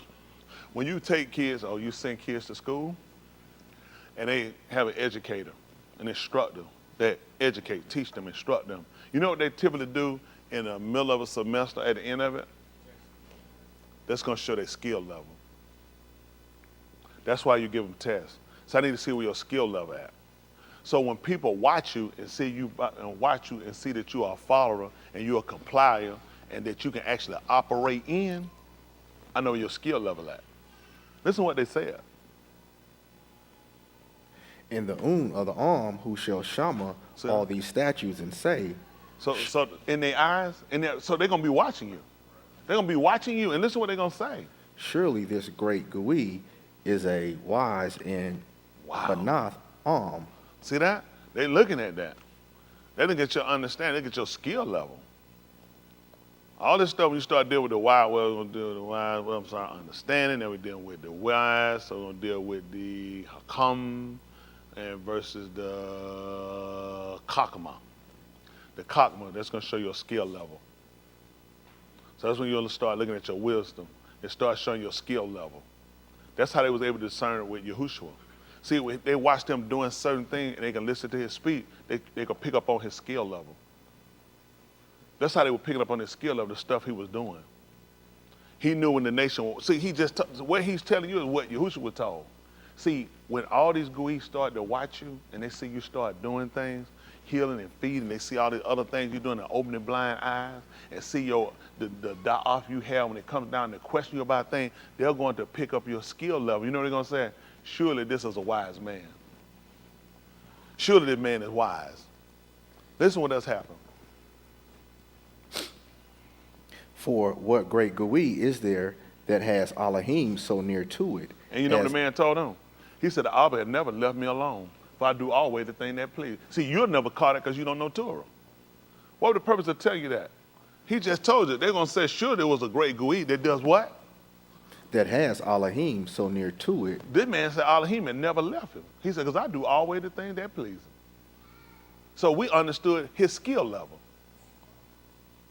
Okay, listen.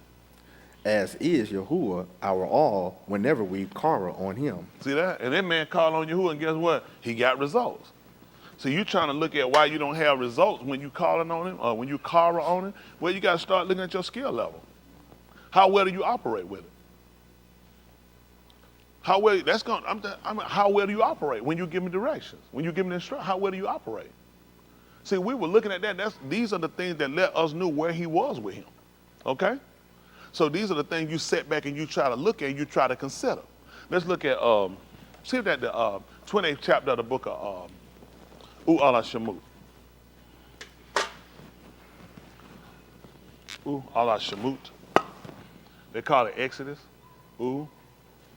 Allah Shemut.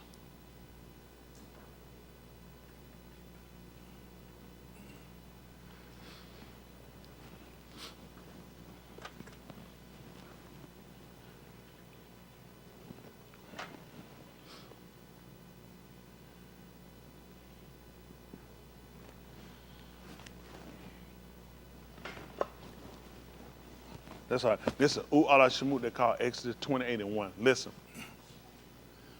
And you Hold on, bring they hadn't near. got there yet. They hadn't got there. All right. Listen.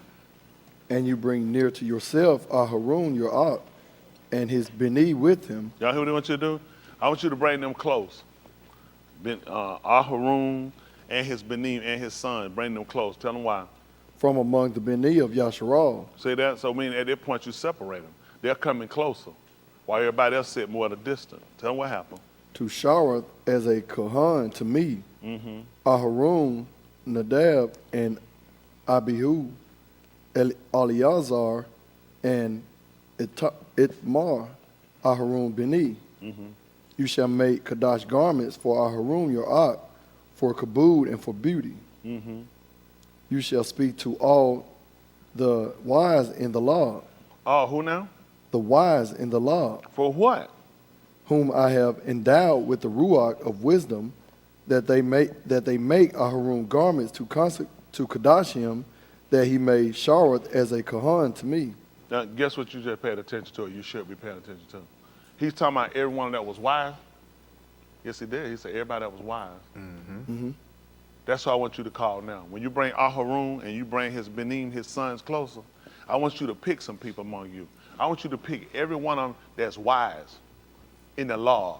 That's going to be in their thinking, how they operate. And that's why I want to make the clothes. You say, well, I don't really know. Well, I wasn't going to use you anyway because you lack a skill set. See, how we look at wisdom is different than how they looked at it. See, they understood wisdom by a person's skill level. See, a lot of times you look at English words or stuff, you don't see it. It's this, why did he just listen to him again? Say it again to him. What verse that was? Verse 2, verse 3? Verse 3. Listen. You shall speak to all the wise in the law. Well, I mean, I don't really know a whole lot. Let me hear it. You shall speak to all the wise in the law, In the minds. Tell them why. whom I have endowed with the ruach of wisdom, How come I gave it to them? Tell them why. that they make Aharon garments to Kadash him. So that- guess what? Now, so let me ask you this. So just say I just said that. I don't know who is who. I don't know who is who. I want y'all to make Aharon. I want y'all to make Aharon and his sons their the outfits that they're gonna wear. You know how I'm gonna tell who's the wise ones? By their skill level. Because he's already given them the intelligence on how to do it. So based upon that, I'm gonna watch what you do. So I'm gonna be watching your skill level is gonna show me where you at with Yahuwah. See, the way you view wisdom, the way these people get it was totally different. It's a skill set. See if that's the 31st chapter of the same book. People, see, they don't teach us enough. They teach you enough to make you think you know something. They give you surface teaching. When you look at these words, all these things are totally different on how they view things than what they told us. These people don't know Elohim. Same book, U Allah Shemut.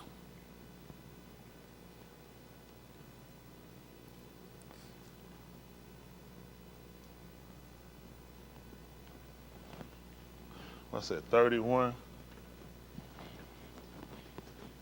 31, say that 31 and 1, I think this. Listen. Now Yahuwah spoke to Mushah, saying, What? See, I have Korah by Shem, Betzal'al, the ben of Uri, the ben of Kur, of the Matah of Yehuda. I have filled him with the Ruach of Elohim in Hakam.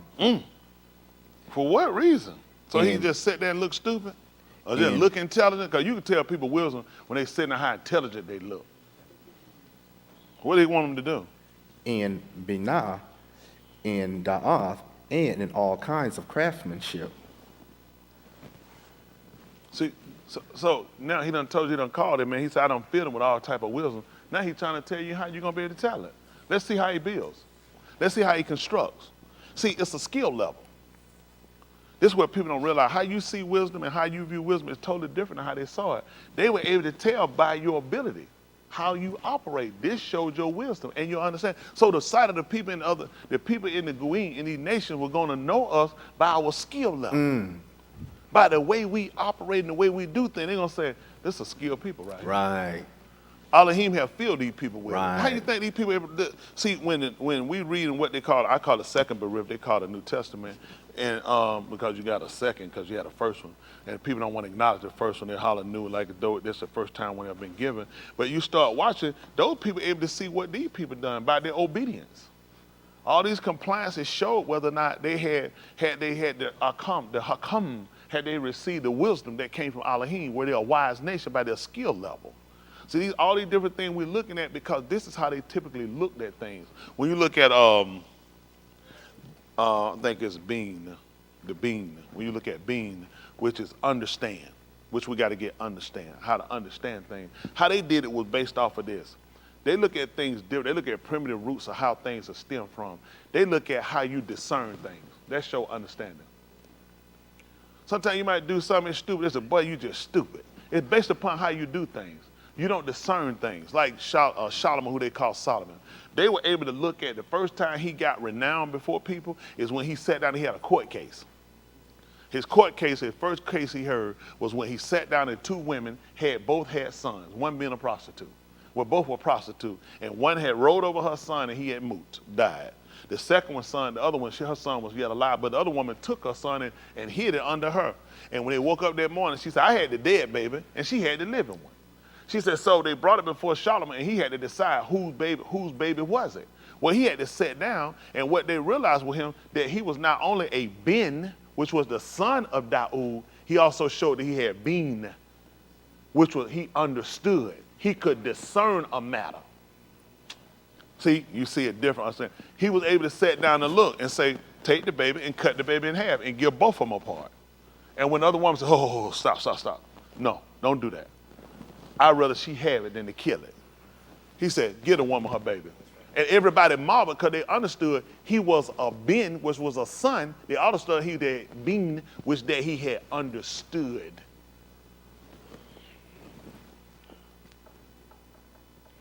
These are the things we had to look at. See, they teach you things in a way that you only see things the way they give it to you versus the way he actually designated how did people understand wisdom. It was all skill set. When they understood a person having understanding, it was the way they discerned. Even with Yahushua, they brought him the woman and told him, said, well, here a woman we caught in the very act of adultery. He said, well, let he that without kata, let them cast the first stone. He was able to discern it because, listen, this Torah, I'm not going to break the Torah. If she was caught in it, then the hands of the witness are supposed to be first among her. But the only thing I ask is let somebody do it that hadn't committed none. And he just turned around, he kept doing what he was doing. And he looked around and he asked the woman, he said, nobody condemned you? No. He said, neither do I. See, we all understood where he stood. He was the Ben of Elohim and the Ben of Daud, but he also had Ben that he showed that he understood. Y'all all right?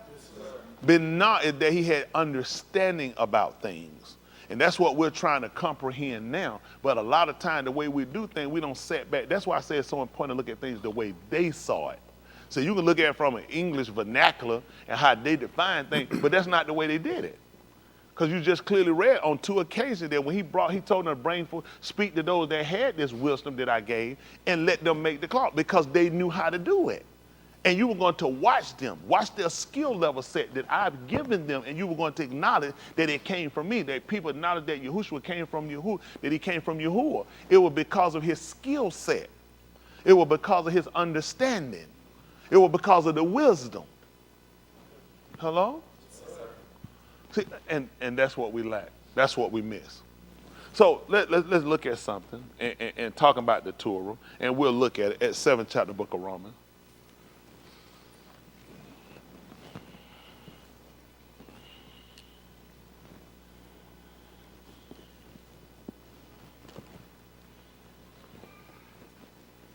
Romans the 7th chapter.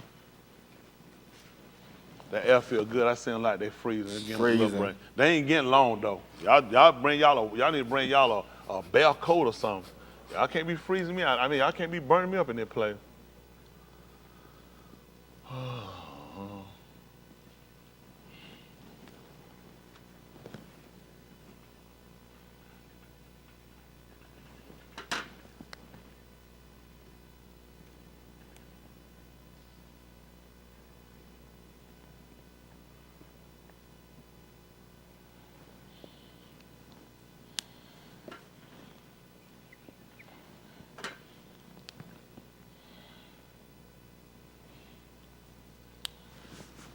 All right. Listen. Or do you not, Yada, Akeem, for I speak to those knowing the Torah.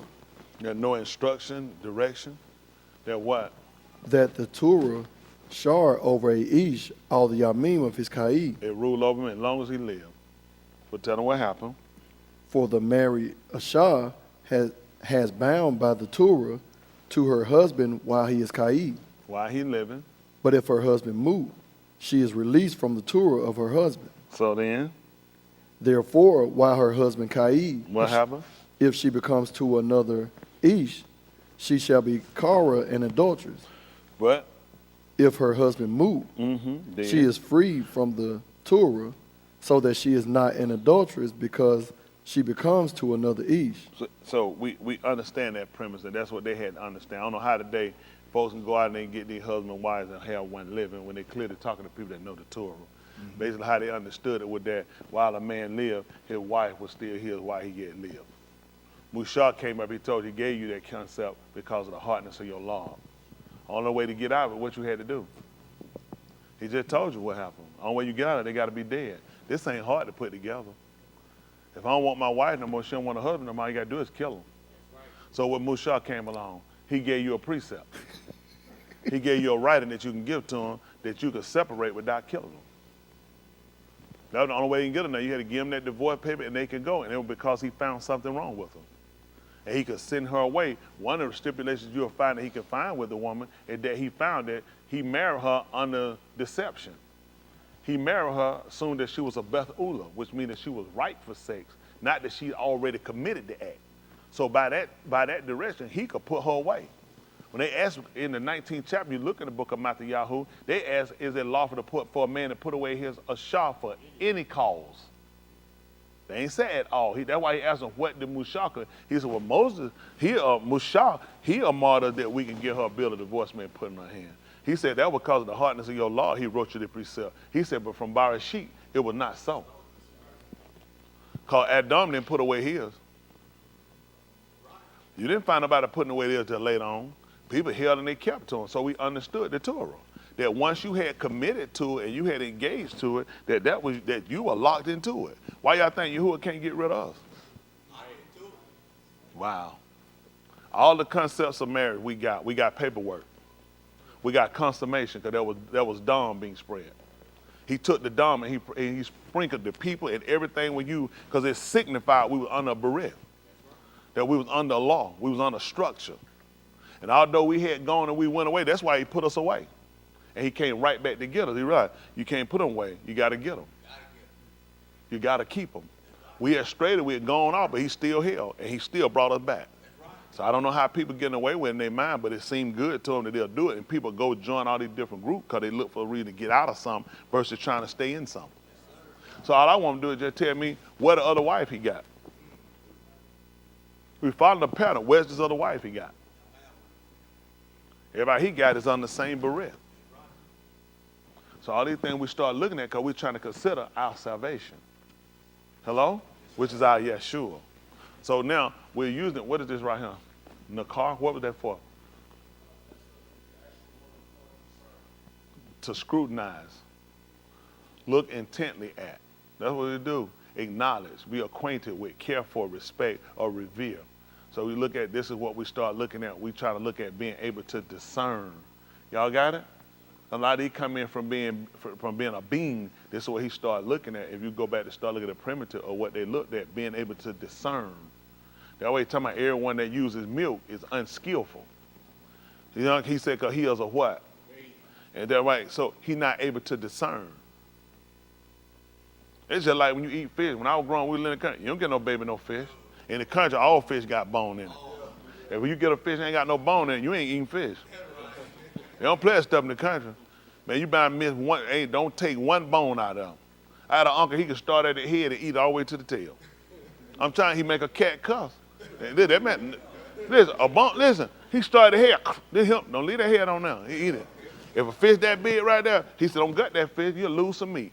He fried, he said, okay. How many of y'all know about in the country? He fried hard. I'm telling, that's all you do, he just fried hard. The gut said, man, you cut that fish, he said, man, ain't gonna be nothing.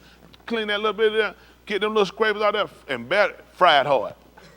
He started at the head and eat all the way to the tail. But that's what they know. But you know what? You couldn't do that with a baby. And the proper way, but I don't want to use him for that, but you look at typically what you do, you eat fish, you got to know how to pull away from the bone and how much you getting out of certain, you can catch it. A baby won't find it until it went down their throat and choke them. So guess what you start looking at? They skill. That's why you give it to them, because you know what their skill level is. Well, that's what you start looking at when you're trying to obtain the Ruach HaKodesh, the spirit of separation. Why would I give it to you when your skill level? You lack some of your skill level. You're not able to discern. He told them in the Torah that you should put a difference. What they were. I ain't get one of these little kids, they gonna be able to do that. Skill level ain't down. They knew because he's already given a declaration of what he declared to be clean from the dietary law. You know what I'm saying? Different behaviors. So they already knew where to put people at. So your discerning level allows you to be able to see that. Y'all got it? Just like when Yehuda came out after his wife had moot, he came out and he saw Tamar, and what he perceived her to be? She was a harlot. She had on the clothes of a harlot. She was sitting in the way, just like a harlot typically would do. So I already discern what type of woman you are. So they start looking at that wisdom has a skill set or a discernment to it. These are things we're trying to obtain and trying to make sure we apprehend that we lack a lot of times. A lot of times we're just hearing words and like letting words come in, but we're not really sitting down looking at it. It all comes down to a skill level on how to deal with people, how to deal with situations, how to separate from different things, or detach from things, or how to hold a thing. That's why we start looking at how, under the bar teacher, we start off our basis, our foundation on how patience, going through without quitting. and understanding the coon. So you got to understand when situation you go in and you let them go, and you know what situation you got to hold to. But that comes with a discernment. Y'all got it? That's going to come with a maturing. A lot of times we don't get mature. We just hear what we like, lock in. When there's something we don't like, we don't pay attention to it. But you got to do like he told your Kazakal, eat the whole roll. That's why he want him to eat the whole roll. Then you go speak to him. You're going to mess up. You don't know enough. He had to eat the whole roll, then go speak. He said, when it went in my mouth, it was sweet, but in my belly, it was bitter because the appetite. That's not what I really want.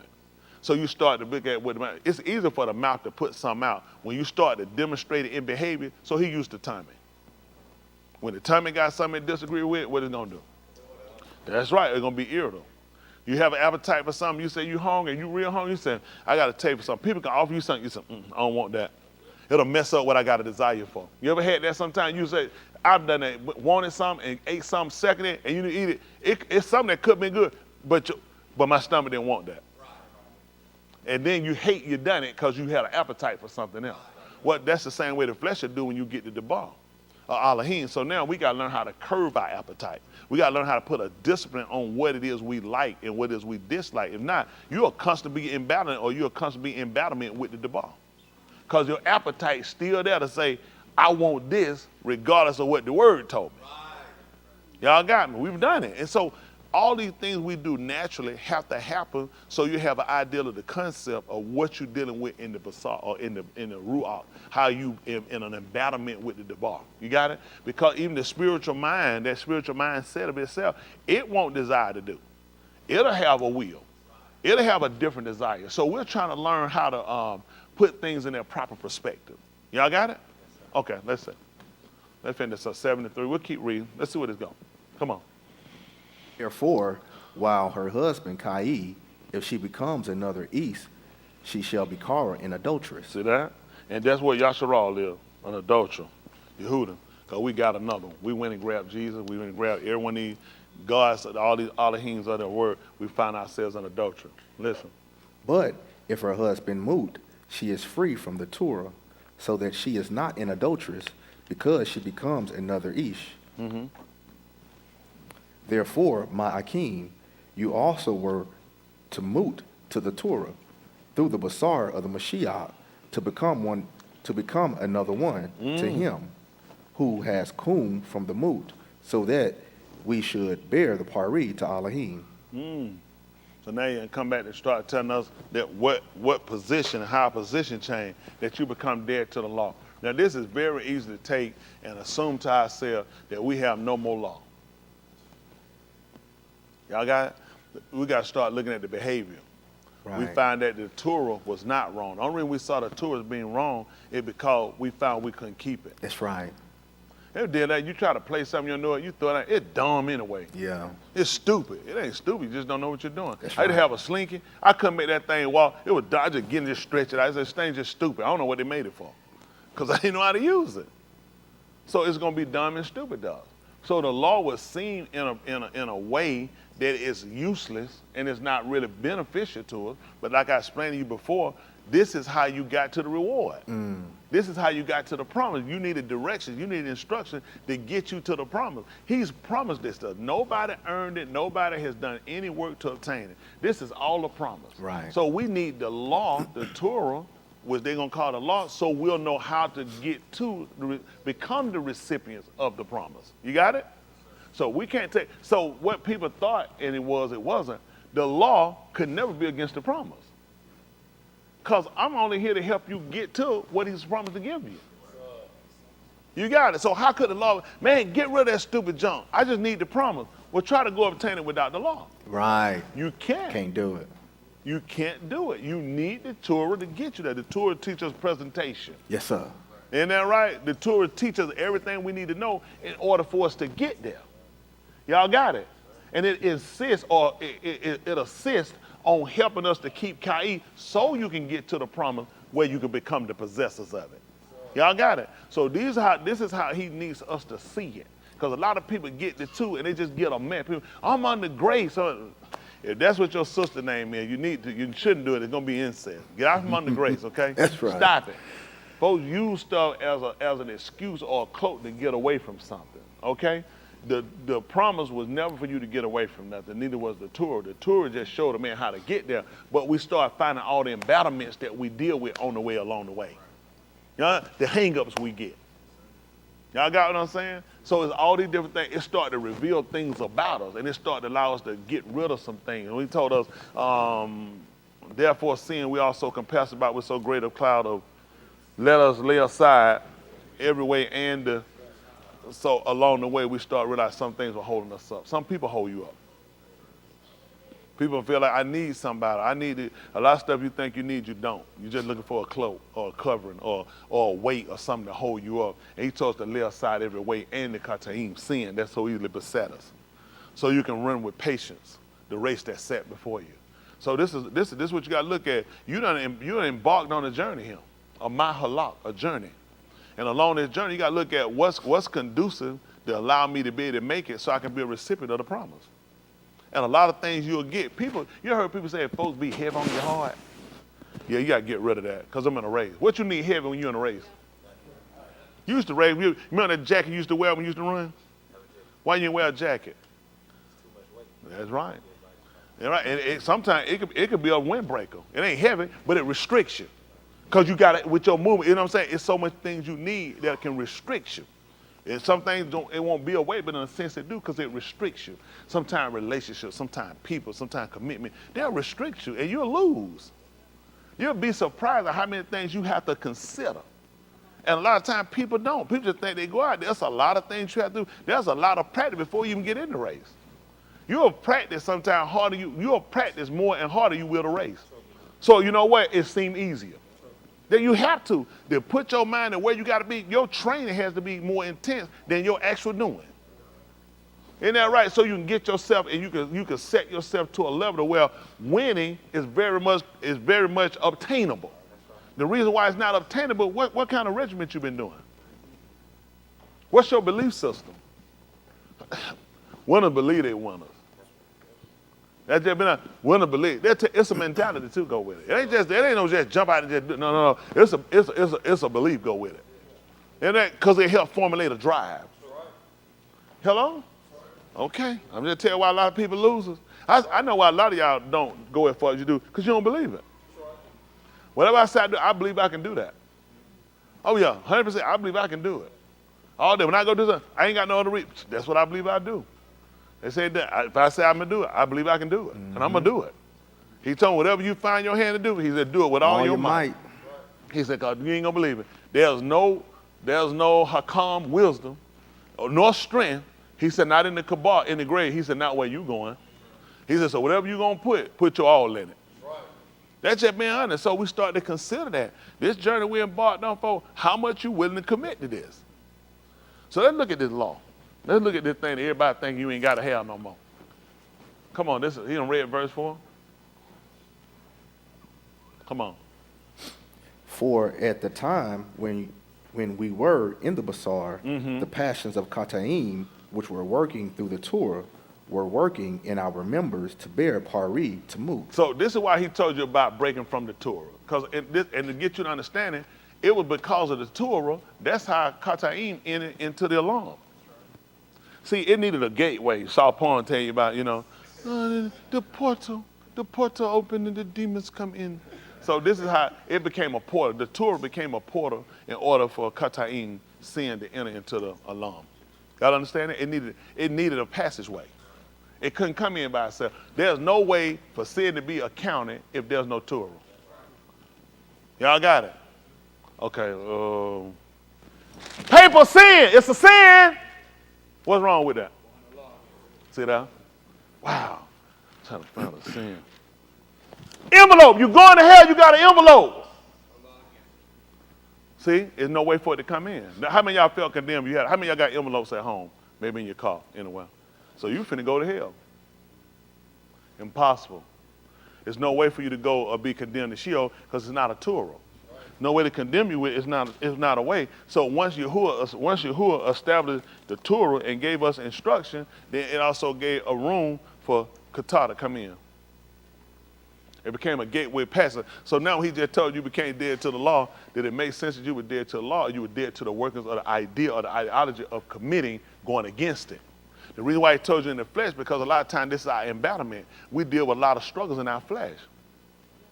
Isn't that right? A lot of wants, desire, sexual, hates, other hang-up, mental hang-up, health. All these things will get you to commit qatar. And it don't have to be no another woman be adultery to get you off. When we look in the second chapter, Beth Mal Akim, they call it 2 Kings. You look at the first chapter, when was it Ahaz, he fell down through a lattice? Mm-hmm. And was that a sin that he fell down through a ladder? No, sir. Was it a sin, a qatar, that he was laid up on his bed? No, sir. The sin came in because he went to choir Beelzebub. That's right. Yahuwah want to know, is it because there's no Elohim in Yasharah that you inquire Beelzebub? That's right. He said, behold, he said, that bed you lay upon your couch, he said, you're not getting up from it. Mm. See that? That's only that he ain't commit adultery. He ain't get another woman lay in the bed with it. He wasn't smoking a cigarette. He wasn't drinking beer. He wasn't lusting. He hadn't stolen nothing. He wasn't covering none of his coveted, none of his neighbor. He just went there and inquired. If you sick, who don't want to know if they're going to get better? What's wrong with want to know if I want to get better? He said, if you go ask somebody, and I told you not to inquire after no other Elohim. Mm-hmm. I told you not to see how it coming. So what was the reason he was doing it? Because it was spiritual? No, why was he seeking another Elohim? He wanted to know if he was going to get up. He was concerned about his flesh. He wasn't concerned about it. So guess where he was at? He was under the law of sin and death. Because you've broken a commandment. You've broken instruction that I gave you to get you to obtain the promise. So along the way of him obtaining the promise, which is not by works, it's not by the keeping of the law is only to get you to be a recipient of it. Along the way, I got sick. I'm a man. I got sick. And the people I got among it ain't working. So I want to look outside and just want to know. I ain't trying to, listen, I'm just asking a question. Am I going to get better? And Yahuwah looked at, this is a direct violation. That's right. Because I told you, every time I told you I am Yahuwah, the existing one. I am your Elohim. If you want to know you're going to get better, you don't inquire after no other Elohim. That's you right. Come to me. That's right. So you just made a direct violation. And anybody make a foul at Bob, that's a foul at me. Isn't that right? That's right. He said, that's a foul. That you didn't go and inquire from the Isha Elohim.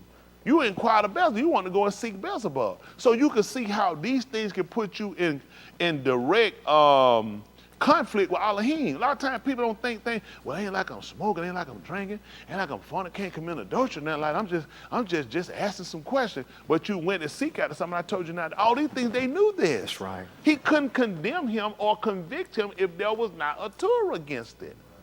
So people look at the law in the wrong concept. So this is things you have to consider. All these things are how most of us get off. It's because the lust of the eye, the pride of life, and the lust of the flesh. All this stuff he told you get, he said, not of the Abba. Let's study along. These are the things he told that for a reason. This is what get us off. Nobody commit none of sin that what we look at, it translates over to Ruachni, spiritual, but a lot of what you commit actually come from your flesh.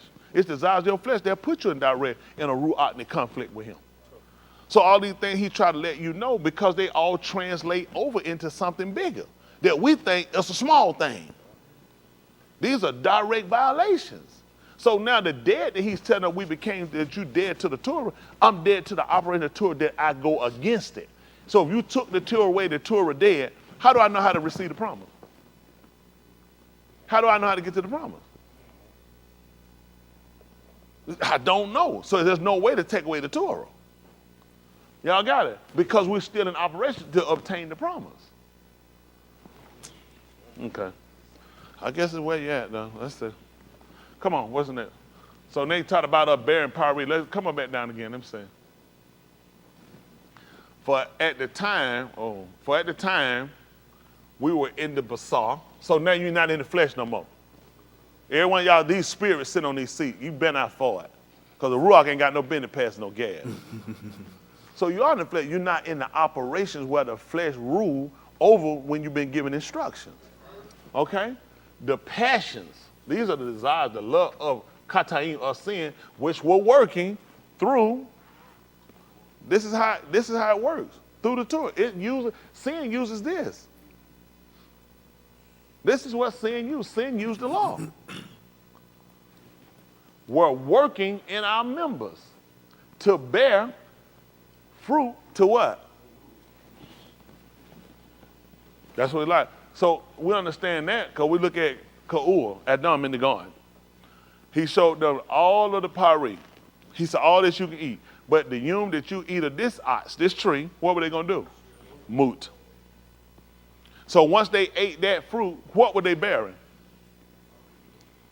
That was the pari. When they ate that pari, it ended up the moot. He said the day you eat it, that's going to be your death. That's going to be your death because it worked in their body to take away life. It worked in their body to separate. Look, these are carnal things that you look at, you consider. Why they lived in the garden, okay? They had Kai. All based upon instructions that he gave them to do. All these things he gave them were instructions to do to keep them living. The same way when he gave Yasharal the Torah. They were alive that day. Every one of them, they did what? That stayed with them. That stayed with what he told them.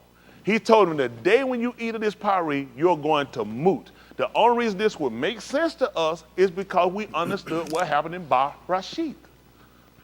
For at the time, we were in the flesh. What were Adam and Ka'ur? What were they in the spirit? They were in the pasal. The passions of sin, because when she saw the ox, that he had clearly told her, and the Nakash, the serpent, clearly asked her, has Elohim said? She said, no, he said we're going to die. He said, and we ain't even supposed to touch it. Which means she knew instructions. She knew direction. He said, you won't surely die. Not surely move. And she took it, and she ate. And he told you why. The eye, it'll make you smarter, because you're going to be like Elohim. Ain't that right? And I want it. All the operation of Kata'in, she demonstrated. And when she got it, and the first thing she did, what did she do? After she eating it, she do just like people do when they get off. They're going to get you off too. She gave it to him, so he ate it. So guess what happened? At that point, the only thing they could retrieve from that was moot, because it went contrary to the instructions. They were going to have to die. That's why we're children of moot now, because of the behavior. He had to set up the way so we could look at the detriment when you go against the Torah. So when you look at being dead to the Torah is not gone. We're dead to the operation. He told her, if Kata'im enticed thee, you wasting time telling me about doing no stupid stuff like that. I already know where it's going. Right. I already know what's going to be. See, when you eat, all right, this is what you look at. In first, I don't know how to get it. Aleph, Barnabas, they call it 1 Timothy, Barnabas, born of the Nabiim, born of the Nabah. Timothy, they call it 1 Timothy, the 6th chapter. He talk about any consent not to promoting something essential. That's what your food supposed to do. This is what y'all do. As soon as you eat, you go to sleep. You eat nigga food. That's right. Food is not designed to eat and put you to sleep. That's why you fat. Okay. I'm telling you what happened. You had to start learning the process how stuff actually works, okay? We do it because through slavery, we're the only people we had never been taught on nutrition. We were never taught on nutrition. They gave us our school lunch, and we got these people gave us food, and we eat. As soon as you eat, pop your pants open and go to sleep. That's right. And the reason why it is fun, because that was, especially in the country, what you do? Yeah. Woo, I'm stuffed like a hog. Mm-hmm. When you supposed to eat it, you stuffed like a hog, because they don't teach you eating for fuel. Right. Food is supposed to be fuel. Right. Your car had no business to cut off and start cranking because you put gas in it. You put gas in it, it's supposed to be ready to go. Right. So they teach us the wrong way. That's why it's hard for us to understand the concept, because we eat food to go to sleep. Yeah. Man, what's up? Everyone gonna do? Man, I'm finna get something and go to sleep. Because I'm going to eat food, that's where it's going to put me. But typically eating food, you're supposed to get. So that's why he told me any consent not to wholesome work. Wholesome means promoting some essential for growth. Got it? That's what food's supposed to do. So now you're looking at what you've been eating. This is what it promote for you. Fat is not healthy. That's right. It's just not. So the way you eat is the death. But we had to understand that from a carnal concept in order to understand it from Ru'akni. When they ate that yum from that pari, it only promoted one thing for them and was not essential. That was moot. Because he had designed it to be ka'i, But the way they saw it as moot. So people that become haters of Torah are people who don't understand that the Torah actually came to get you to life. It kept you to live so you can get to be a recipient of the reward. The way they teach it, man, the law, man, folks just dying, they just kill people. The law wrong, the law, man don't need law. And man ain't got the brain to operate on his own. He showed up when man operated and man had no Torah. Man came right into destruction. He leave man his own device. He done showed her what happened to man. You can't make it on your own.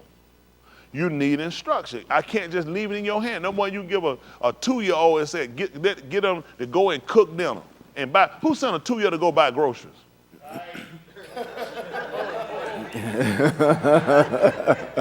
That's tight. All y'all just got checked. I went to get Alka-Seltzer. Small thing, not grocery. You don't send them dry. Oh, y'all got checks for that. Awesome. Come on, I'll put yours on the air. And put one, you and your wife. Huh? Which one of them? Britt. Oh, yeah, Britt got to get one. Last night you did good, Britt. Today, you have embarrassed us, Britt. So these are the things we look at because you look at a skill level. You look at the ability of. So now we try to look at how we got to mature and how we have to see things, and don't look at the Torah as something that we got to defend against. Our defense is against the ignorance that come in and try to get us away from. Y'all got it? All right, come on. 6. But now we have been released from the Torah. See that? Because we have moved to what we were held by it. Mm-hmm. That from now on we should serve according to the newness of the Ruach and not according to the oldness of the Ketab. See, this definitely almost sounds like that you don't have to have a law anymore. But we know that couldn't possibly make sense. So when we start talking about serving in newness, because we didn't know how to live and coexist with it. Y'all got it? We knew how to kind of bang against it. So now, because of the oldness of how we saw things and how we operated, and because we worked in so much carnality, we looked at it was always a fight against it. Every time we inherited something, it was taken away from us. Every time we were free, we were brought back into captivity because of the way we viewed the Torah. And it was because we didn't understand that the flesh, y'all got it? Because of the flesh. Even when Yahushua came, he told us how, what if you should see the Ben Ish ascend up where it was before. Mm-hmm. He said it's the Ruach that what? That maketh alive. And that's what he wants to see the Torah as the Ruach, something that make alive. That's what they were supposed to understand, that concept about the law. With the purpose of killing people out that were violators and keeping the people alive that kept it, was to try to show you that the Torah actually instilled life. Right. It promoted life. Right. The keepers are actually live. He told you, and about you kids, by obeying your parent, that things might do what? And that you might do what? See, you need that attachment. You're supposed to be afraid of dying. Mm-hmm. I ain't scared. I'm ready to die right now. No, I want you to fear death. Because that's part of the concept I use to make you want to do things that make you live. You got some people, they say, like they went up there and they did, what that was y'all did? Zip lining? No, ain't no, but every person look at it, I ain't doing it. I ain't getting no, they like, man, listen, they look at some folks, they don't want to go no higher, then the elevator going to take them a little couple of floors. They said the door closed, they don't see it a couple of steps. Because they're afraid when they get up there, they can see their death is more imminent. So they don't want to do anything, they're going to put them close, at death being so imminent, so close to them. There are a lot of things people say, I ain't going to do it. Some people ain't going to get on no boat, no water. That boat might get a hole in it, might go down, might drown. So you need all those fears and phobias. He said, I need you, listen, Yasharal wasn't going to do right till they fear living. Mm-hmm. When Yahushua came and spoke to them, Yahuwah spoke to them, the existing one, and told them what the commandments were, what were those people fearing? They want him to start talking, lest we die. And you know, he said, they well spoken. See, he can work with you. Don't y'all know where the beginning of wisdom starts at? Fear. Fear. Fear. Same thing with a parent with a child. When they small, it's things you don't really do. You say, well, I want to whip them to serve. Once you start putting that in, because you got to get them to get a fear. Yes, sir. So Yahuwah looked at with Yasharal, you need a fear. And that fear keeps you where certain things you say, I ain't going to do that. I know my dad and my mama kill me. Yeah. See that? We used that. It wasn't little, but we felt like, yes it was. Yes. And then we felt like, live there, they'll kill me. Yes. You know, you do some, you win, you this. It's some stuff you look at. My parents killed me. Mm-hmm. And you needed that fear because it kept you from. So he needed to establish a fear with them. Y'all got it? And that's what you got to have. You got to have a fear. Fear keeps you from doing things. And if there's no fear, he looked at people, that's what he denoted about them. There's no fear. He's like, that's the only way you could be committed. There's no fear. You don't feel like I actually do what I said I'll do. So I got to take Kai from you. So when people that know you and people see you start seeing you on the demise, when people start seeing you dying, then other people will get fear. And they'll realize, Elohim took them down. So don't be no fool. The man will take you down just so somebody else will start believing. Yes, sir. Come on. What is it? If so, it is said that the Torah, Kata, See that the Torah is sin. What happened? let it not be. He said, no, let it not be. What happened? But I did not know Kata except through the Torah. See that? So the Torah, so people that see that, he didn't know. It is said that the Torah is sin. They be people say, you keep the law, Dave. Man, that's sin. That man keeping sin. See, because people understand this. So because y'all know we've been ignorant like that. So y'all see why so many people flock to Christianity. Because these people have improperly taught something. So they have associated that the law is sin. The law is not sin. Sin uses the law, and that's how it puts you in violation. We talked about two things you remember. Transgression, my all. Then you look at katayin. Transgression is to go against. When you sin, you miss. In order for you to sin, you have to transgress. You cannot sin without transgressing. See, these are all the steps. Okay, he told them, when the serpent told them, when we heard it from Adam in the second chapter of the book of Bereshit, they call Genesis 2 and I think 16. He told him, when he showed him all the ox, the trees in the garden, he told him all them trees he eat of, but the day he eat of that ox, that he was going to move. He was going to surely move. That's when we learned it. Am I correct? When the serpent asked Korah, she said, Elohim had said not to eat it. He said, don't even touch it. See, you already set yourself in transgression. See, these are steps starting letting you know how you get into things. Versus you're here now. You look at, how did I get into sin? Man, how I do it? How I commit sin, man? How I do it? That first of all, start looking at transgression. Right. See, you went against.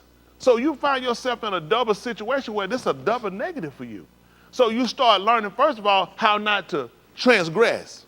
And that's why I told them don't touch it. Because there's no way when you start handling it, you ain't going to get yourself into a situation. So I'm going to start setting parameters up for you.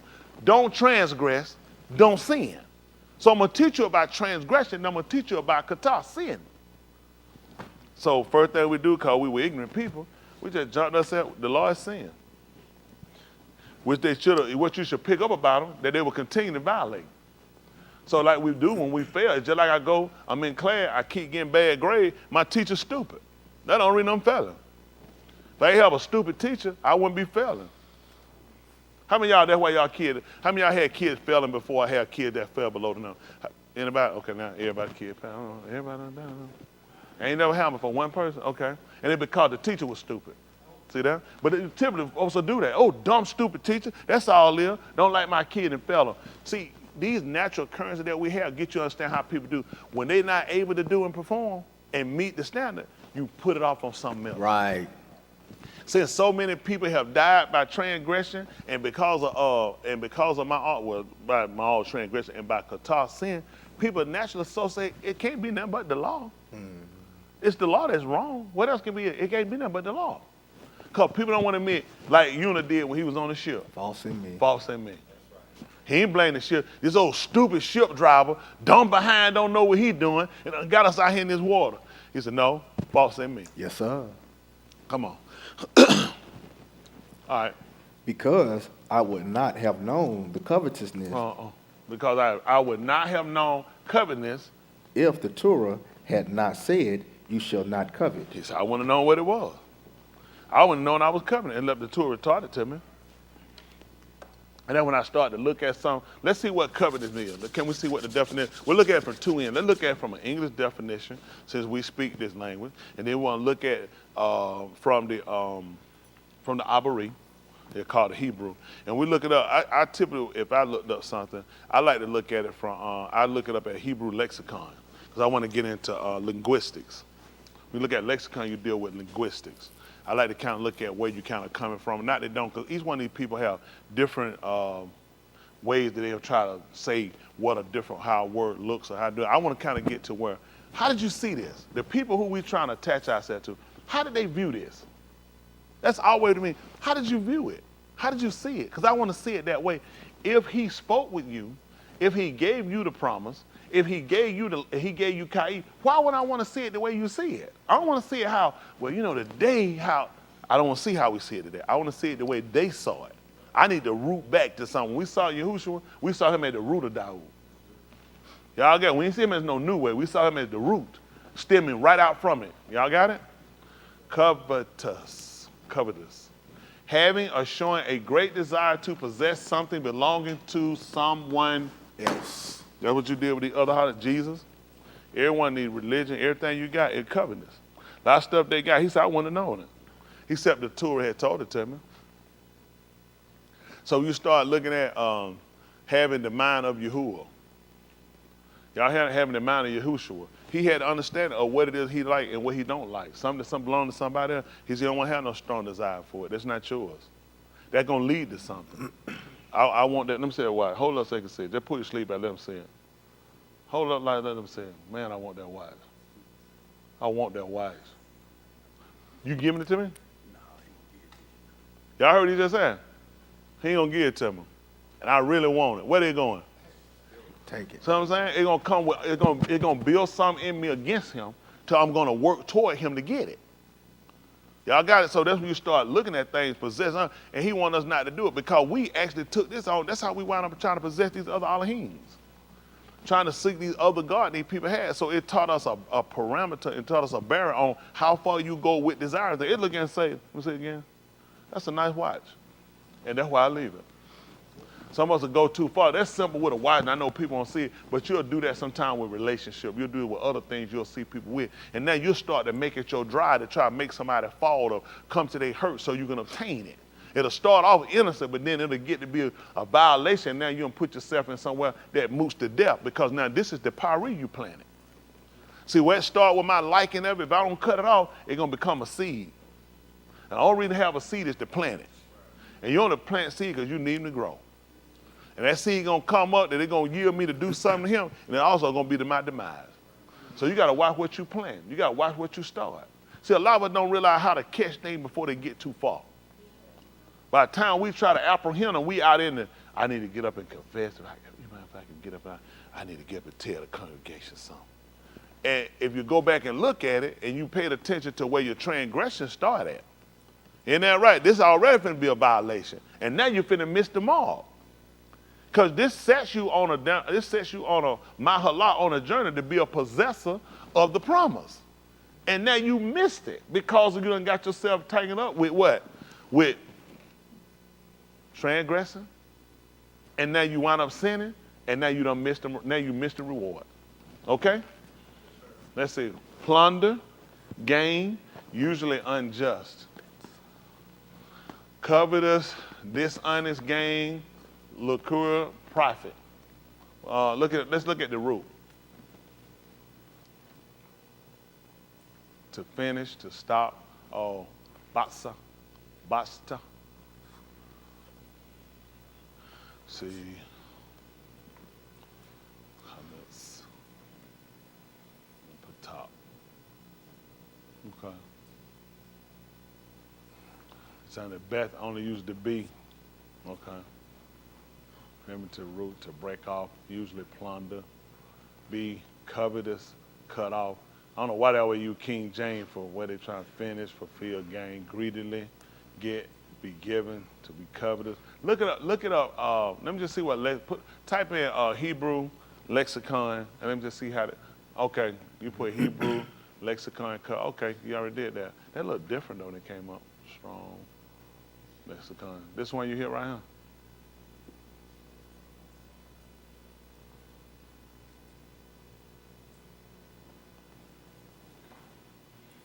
I don't know when I studied like that, but they doing it BE best.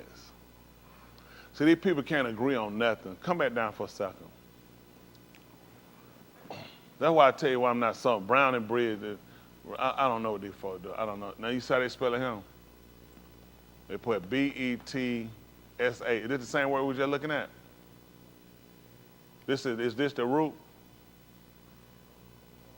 Oh, okay. We was just looking at the root. Well, we'll look at it and come out. Does this show the root too? Okay, let's see what the root is.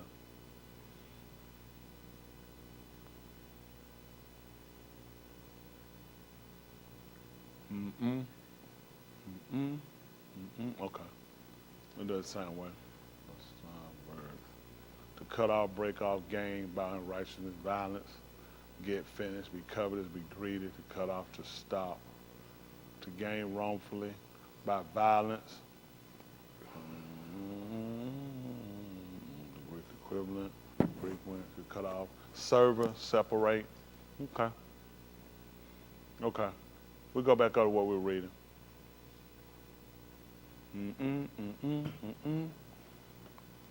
So, but kata, sin, finding reason in me. This is what we just love. This is what we're reading now. Finding reasons in me. Is this what we starting here? This is not what we just read. Yeah, we correct? finished verse at 7. That was 7. Okay. So he said, "Would had not known covenant had it not been for the law." But kata, finding reason in me through the Amar, work within me all covetousness, for without the Torah, sin is Moot. There's no sin without Torah. So it found occasion. So now we found out the law come through, and the law started to find things in us. Let's see. Now we find out in the 4th chapter of the book of Abari, they call Hebrew. That's why he told us that the Debar Elohim is quick, Powerful. sharper, cutting between the joint and the marrow, and is a discerner of the and the. You see what the Torah come to do? It came to cut. That's what it come to do. So since it don't just come on, we look at the operations of, man, if it wasn't for the law, man, I wouldn't be wrong. Well, the Torah also came through and found out where you had defects at. Chinks in your armor. Y'all got it. Look at that. I mean, that's what it did. The way it's described, that's what we look at. Man, if it wasn't for the law, I'd be righteous. But the Torah also came in and found out where we had defects. He told you, see, but sin, rather sin, finding a reason in me through the commandments, worked in me all covetousness, for without the Torah, sin is moot. It don't live. It don't exist without it. Now, so what he should do is get rid of the law. But the law writing is how we learned that the promise was coming to us. You wouldn't even learn about the promise if it wasn't for the law. How did you read it? How did you know about it? You see that? Everything people want to get rid of, you could even be obtained. You wouldn't even know that something was even there for you if it wasn't for the law. So, but it did come to identify to show us some things about ourselves. Y'all got to remember in the book of Barashit, he told us, let us make each, what was it again? After our image, after our what? Likeness. And then let them what? Have dominion. Possess.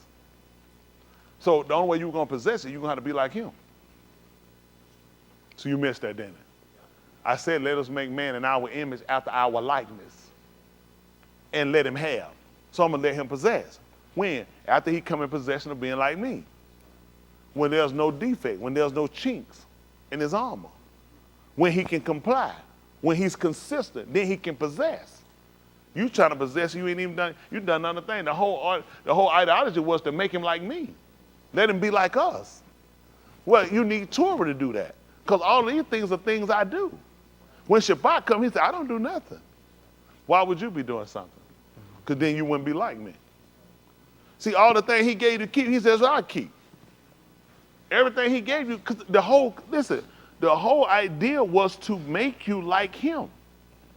Not just in a physical form, but also how I operate mentally, how I discern things, how I acknowledge things, how I do things. That's why he broke Moshe up, or he said down, see, use your appearance, pay attention to appearance, acknowledge what I'm telling you, and do all things after the manner. Shows you in the mount. That means you be, guess what Moshe was to Aharon? Elohim. He was Elohim. Was he Elohim before he came up on the Har? After he had saw the workings and had heard the ideas of Elohim and he attached himself to it. He said, you are Elohim and he's going to be your Nabal. Before he was a Nabal. He said, but now you're going to be Elohim to him and he's going to be your Nabal. Because you're doing everything just like I do it. Why wouldn't you be Elohim? Why would they not recognize Joseph, who they call Joseph, as Pharaoh? When you do everything that Pharaoh told you. And this is the very exact thing that Pharaoh does. Why wouldn't you see him as Pharaoh? You have his ring, you riding a chariot like him, you do everything like him. Yehuda said, you're nothing but, I know you just as Pharaoh. Imagery, the way you rule, the way you discern things. So how are they going to recognize us as Elohim when we don't discern things the same way?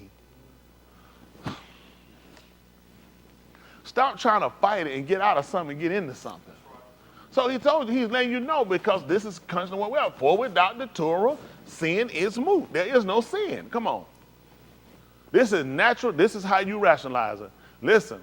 I was Kai informally without the Torah. See that? But what happened? But when the Amar came, what happened? Kata Kai. Adam did that. Adam had that estate. Just like a lot of us, a lot of things we didn't know were wrong until the Torah came.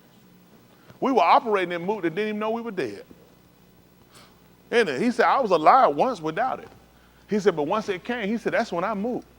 Because it came to show me everything that was wrong about myself. Come on. And I moved. And when I found that the Amar had gave in Kait to me, had to moot. Hold on. And hold on, stop. Let's say it again. I don't just run past on. And I died. And it was found that the Amar that gave in life to me had to die. And that's what I found. I had to die. The Torah came to give him life. Remember in Barashit. Remember in Allah HaDabarim, we read in the 4th chapter when he started telling them about how all of them was alive that day. They had adhere, which is the whole of stick fast to. They kept the Torah. And as he looked at war, he said, then I found this thing is death. Because you're going to have to give up something. That's how we look at it. We come in something. It's like, it feel like you die. You can't do nothing. All the stuff, you should like go to the movie, let it go out, just do stuff, go shopping on Saturday. Dog, I can't do nothing. Yeah, it's death to you now. Because of all the things you got to give up, behaviors and habits. You got to give them, it's death to you now. You got to change everything. Clothes, stuff you got to throw away. You ain't going to be able to wear it no more stuff you can't do. It's death. Because it doesn't restrict me from everything. Goodness, everything I do wrong.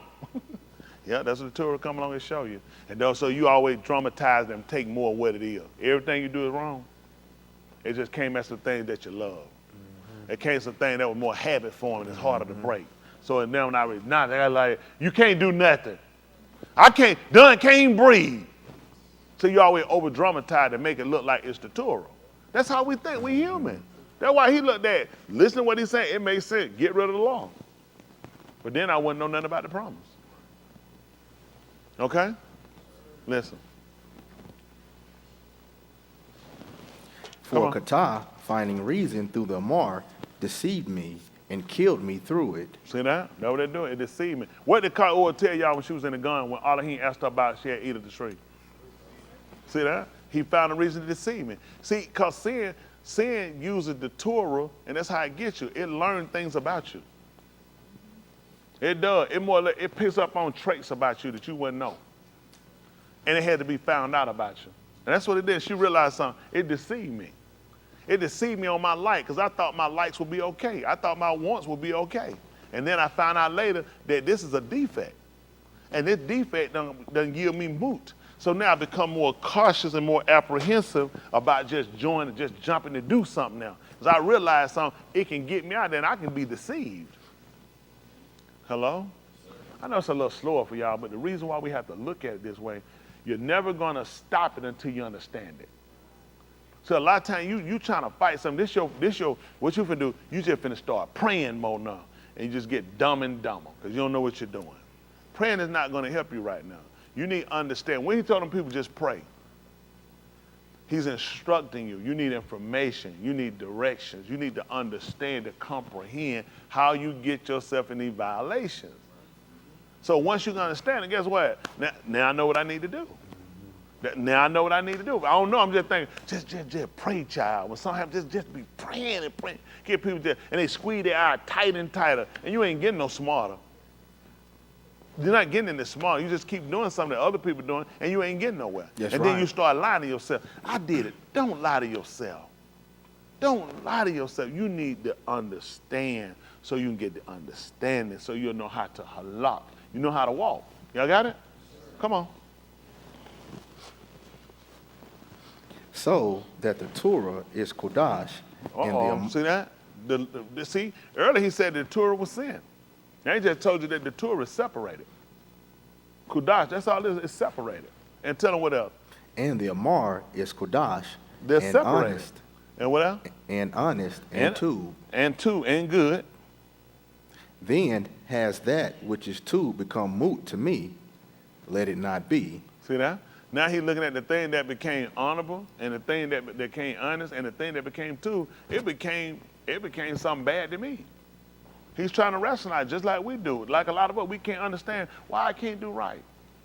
Why I can't keep doing right. Why I always keep messing up. I want to blame it on the Torah, that the Torah wrong, that the Torah not fair. So I'm trying to rationalize why. Now he asking question, why? Why has this become something that's separated, something that's good, something that's honest? Why has it become bad to me? Come on. But the kata, so that kata might be manifest, was working moot in me through what is tube. See, the purpose of how it worked wasn't to get you to see that the law was bad, it would get you to see that sin was. See, when I started to grade every behavior that he grades as death, then I started to look at the Torah as good, tube, and honest, because it shows me how to continue to live by not committing the acts. And it showed me those things aren't for me because they take away life.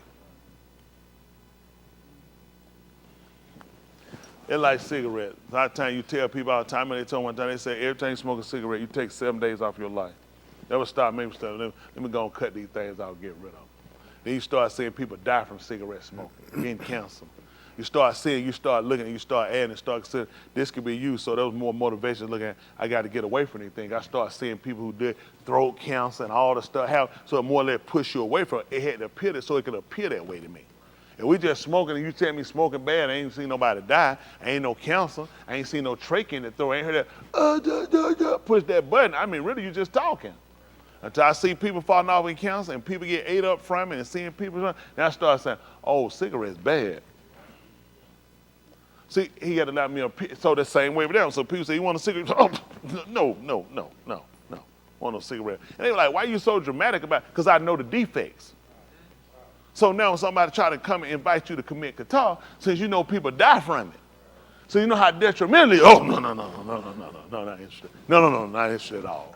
They be like, well, you ain't got to say it like that. It's because of how it appears to me. See, that's what he just said. The Torah came in to make it appear as it was.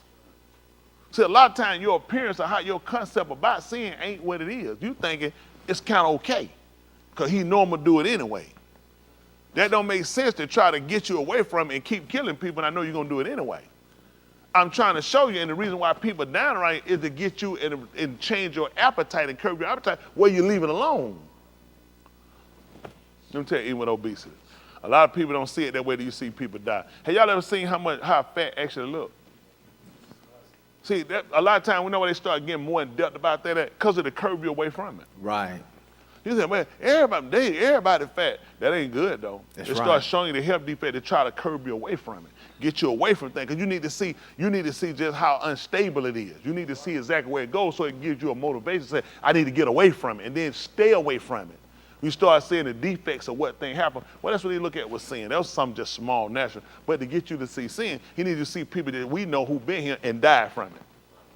He needs you to see how far people get and can't recover, get back. Let you see, I don't want to do that because the flesh will say, you need to have some fun.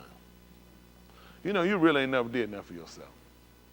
Everybody do something. I mean, come on, man. You follow these folks and think, what's a hypocrite? I know Pope Sam. I know all these folks be doing something. I'm sitting about trying to hold out all these folks be doing something.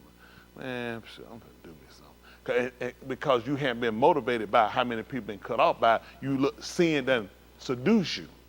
And it's entice you to get you out there, and now you find yourself, you're a partaker of mood, and now you got to try to recover life. That like me, that's what I'm doing, I'm trying to recover life. I would deceive, I would pull it out there. And what you realize, that's why a lot of stuff, people waste time. People don't even come talk to me about stupid stuff. I don't entertain, I don't have no time for no food, because I already know about it. I already know where it's going. I know what the wages or the compensation of it is. I already know when you take the power of it, what is going to happen. But it's been because of errors. It's because of mistakes. It's because of a long struggle, how hard it is to try to get here. You realize it's too hard to get here and stay. I can't afford to do it. I don't want no people, I get turned off, it's hard to get me back. So you got to know yourself.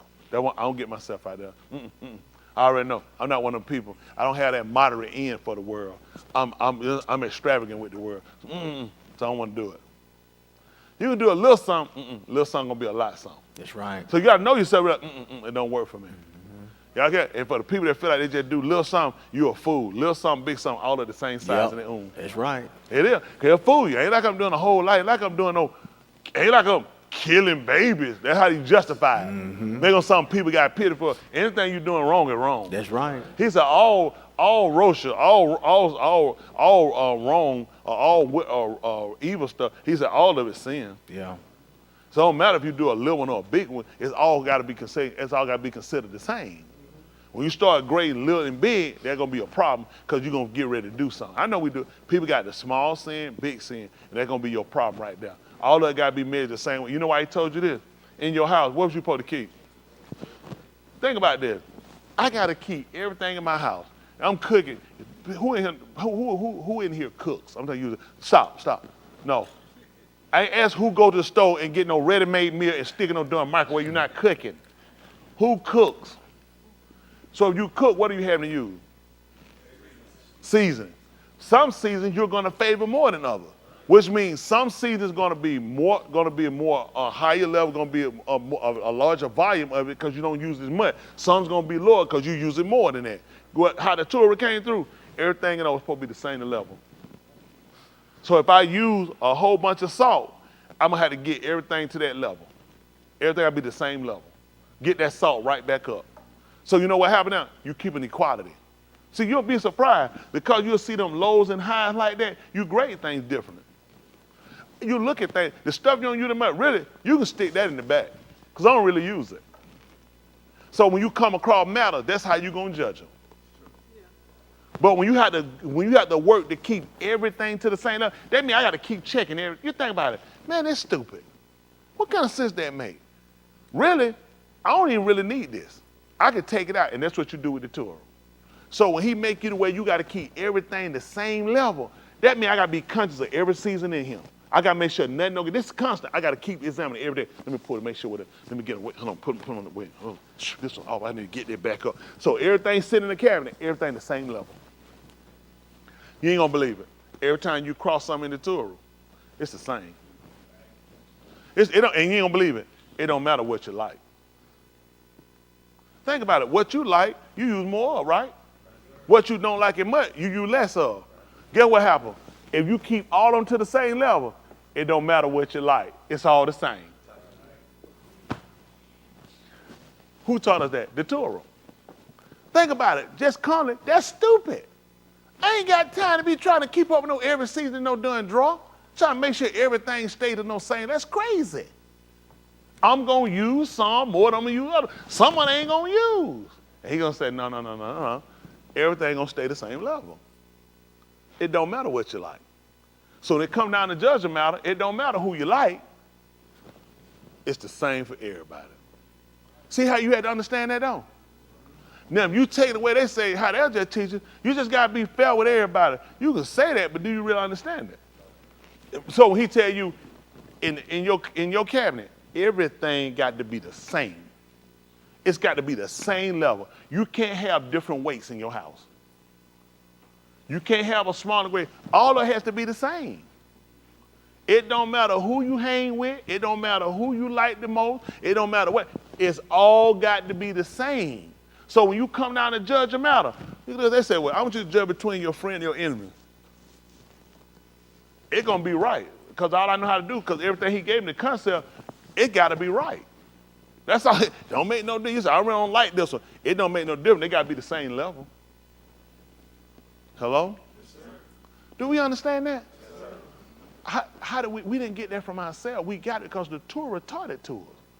So it means they constantly will have to, that means you have to constantly go back through everything to make sure it's the same. You ain't going to believe it. We got to constantly go back through the Torah to make sure everything the same. See, it all makes sense. But of course it don't make sense when I got a carnal mind. Because my carnal mind, this just put me too far out the way. That's too much responsibility. But it's to teach you how to be fair when you do something. Okay. Come on. Let's finish up. Come on. so that kata through the amar might become exceedingly kata. I need to see that. I need to put that emphasis on, especially when you see people turn around and die. It's the appearance of. We talked about the eye. The eye, from what they tell us, is just sight. For us, it ain't just sight. The eye means appearance. Y'all get? That's how I can take knowledge of a situation. You can judge things by your eyesight. I see somebody go back there, hypothetically, Tamika go across there and grab our cool Lancaster pocketbook and run out the door. I said, she ain't said nothing. I said, she just grabbed her pocketbook and just stole it. And then she's trying to get out of here. My eyes will tell me that. I ain't got to hear her saying, look, Ra, I'm running over here grabbing her pocketbook to steal Lancaster's purse, and I'm running out the door to steal it. She ain't had to say a word. I picked it up with my eyes. So you can learn from sight. When Musa told us in the 4th chapter of the book of Allah Hadabarim, the first thing he told, he said, see, I taught you. Statutes and judgment, they was able to see it too. So from their sight, he told them, see, you all are alive this day. So when I'm looking around and see who alive, I also recognize who ain't him. And you know what else I put together? They did not all obey. He ain't had to say, Jared, Lewis, and Tom, he'll tell me nothing. He said, see, you all are alive this day. They have obeyed. So my eyes tell me, I said, what you call it dead? And what you call it dead? And such dead, and such dead. So I already put together from my eye, they have not all obeyed. Y'all see that? That's what they recognize. They have not all obeyed. He had to tell her, he had to call her by the name. I ain't trying to throw at nobody. Y'all notice somebody who do all that singing and hollering? I ain't gonna call no names, throwing no rocks and man, no glad. They had to do none of that. He said, every one of you who are alive this day are the ones that adhere to. You know what I'm saying? He had to do the stuff, you know what I'm saying? The stuff that we typically look at trying to do. He said, how to, with your eyes. You can tell from appearing with your sight. That's why we look at him appearing. He said, we appear. Every ear is going to do what? The eye gonna tell it what you see. Y'all got it? So we learn why these members are given us. These senses all work for something. Listen, I don't buy into ideology or teaching that exclude 6 senses. What is it, 5? 5 senses. 6 is the movie. I say that, people. 5 senses. He can't do anything to me, for me, if it don't work within inside the parameters of 5 senses. I can see, I can hear, I can smell, I can touch, I can feel. Anything he gonna do outside that, it's not gonna work for me. This is how it has to work for you. He had to work within. He gave me 5 senses for what reason? When Adam knew he was coming, what did he tell us about the day? So how he knew it was cool? Because he looked at his thermometer? Because I could feel it. How did he know he told him he knew he was coming? I could hear you. See, he has to work with inside the senses. These people try to get out of something and realize everything he do, it has to work with inside the 5 senses. Now, let's stop letting these people make a fool out of you. Everything got these people gonna do in teaching, you're instructing, you're hearing, and you're seeing something. All this involved with inside the of what you do. Even it told you about you, it told you taste and do what? Wow, that you who is what? Huh? When I ingest, when I take it in, he said you can taste it. Because your taste, you put some in your mouth, so you say, what the world is that? How are you able to do that? Your eyes? Your mouth, your senses in there, those buds in your mouth let you know whether or not it's attracted to take what it's with. That's your first, listen, this right here is a real sensitive area. And it's an area that easy to take apart. You know how many people been poisoned and killed? You know how they poison and kill you? They'll sweeten it with something. No one has eaten poison and said, ooh, that tastes nasty. Ooh, it's some nasty feel. Something wrong with your mental. Because your mind's supposed to tell you, say, They said, no, I don't care, they said good. You said, I don't want no more. Because your brain registered, your taste bud said, this shouldn't go down here. This is a protective layer to stop it from getting here. Because once something get in here, it's dispersed through your whole body. So the mouth is also a first guard, this first line of protection. When you get here, you say, what is that? What is that stuff? Because the mouth and the brain are ready to say, stop it. Don't let it go down there. Because if it's that bad here, it's going to be worse here. That's why I gave it to you. Think about it. Your stomach don't know nothing until it get. By the time it get here, it's sick, it's queasy. Now you got to go some other way. You got to go to the hospital to get pumped. Because the mouth's supposed to work a pickup. how many of us had eaten some stuff and we kind of tasted something a little fun, but we kept eating it? To teach you, you need to pay attention. That was your first guard of defense. You said, it had a kind of funny taste. Stop it, put it down. But you need to do it the first time so you'll start paying attention to guards and warnings. We always had to do it. Some stuff you pick, you said, It said, I don't want it. It said something, some table. Because you know, I know about being in front of that toilet praying, they basing God. Everybody spoke, blah. Y'all know that name, blah, blah, blah. Everybody call that name. Everybody said the same. Everybody speak that.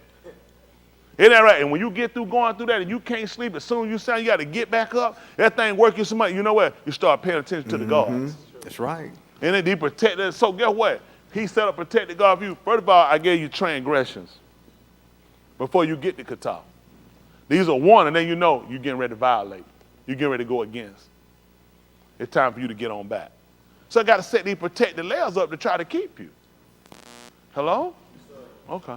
I'm going to finish this up so we get through. Listen. For we know that the Torah is Ruachni, Tell them what has happened. but I am of Basar, Who bought you? sold through the Qatar. See that? You start realizing. See, everybody want to put the Torah as carnal. It's not. He said the Lord is Ruachni. He said it is spirit. He said, I'm carnal. I was looking at it one way. He said, I realized something that the Ruach is Ruach. The Torah is Ruach because I'm looking at it's giving me life. Okay, let's look at Adam in the garden. Okay? Where did he take Adam from? The Adamah. What is the Adamah? The ground, which is spiritual, carnal. Carnal. What did he breathe into him? The Ruach. So he understood the Lord. He understood the Torah, that it was life. What came from him, he gave life. He gave him life, not in just the fact that he created him. He gave him life in the fact that he gave him rule and structure to keep him living. Come on, man, I got to get, listen. If he fell out here, hypothetically, he fell out, and I had to get him mouth to mouth, we'll get one, get him mouth to mouth, get him back up, because don't look good, it'll be all over YouTube. So listen, get him back up, we get him. Then we just got to let him sit back up, we just keep going. What we going to do? Do what? That's right, why we going to take him to the hospital? We got to make sure he can keep living. Because if he fell out, he could possibly do it again. So we want to get him somewhere and get him in a state that we make sure now it can stay conducive, he can continue to keep life. So guess what he did? When he made Adam and he breathed in his life, he breathed in his nostril the breath of life, he put him where he can make sure you can keep him. I got to make sure you stay in this state. Come on. If I gave it to you, you can lose it. But if I keep you here where I can keep monitor on you, where I can keep observation on you, then I can keep you living. When you go to the hospital, how many tell you, when you go ahead and order you some McDonald's, some Chuck E. Cheese, they're going to pretty much feed you where they feel like that's going to be conducive to your health. Guess what he did when he put me in the gun? I gave him food that conducive to his life. Yeah. I just gave you life. You could lose this. You're in a critical state. So I need to give you a diet so you can continue to live. Let's send you home. Write you up an order. When you go home, do this and do this. When you got here and do this and do this. Because all this is conducive on keeping you alive. So that's how you got to look at the Torah. This is conducive on keeping you alive. The diet. Because this is about your well-being. He told you about doing things with your parent, and your parent, they tell you something. That things do what now? What is well? They talking about in a better state. F you, mama. Mother, blank you, mother. And you know what? I'm finna go work out.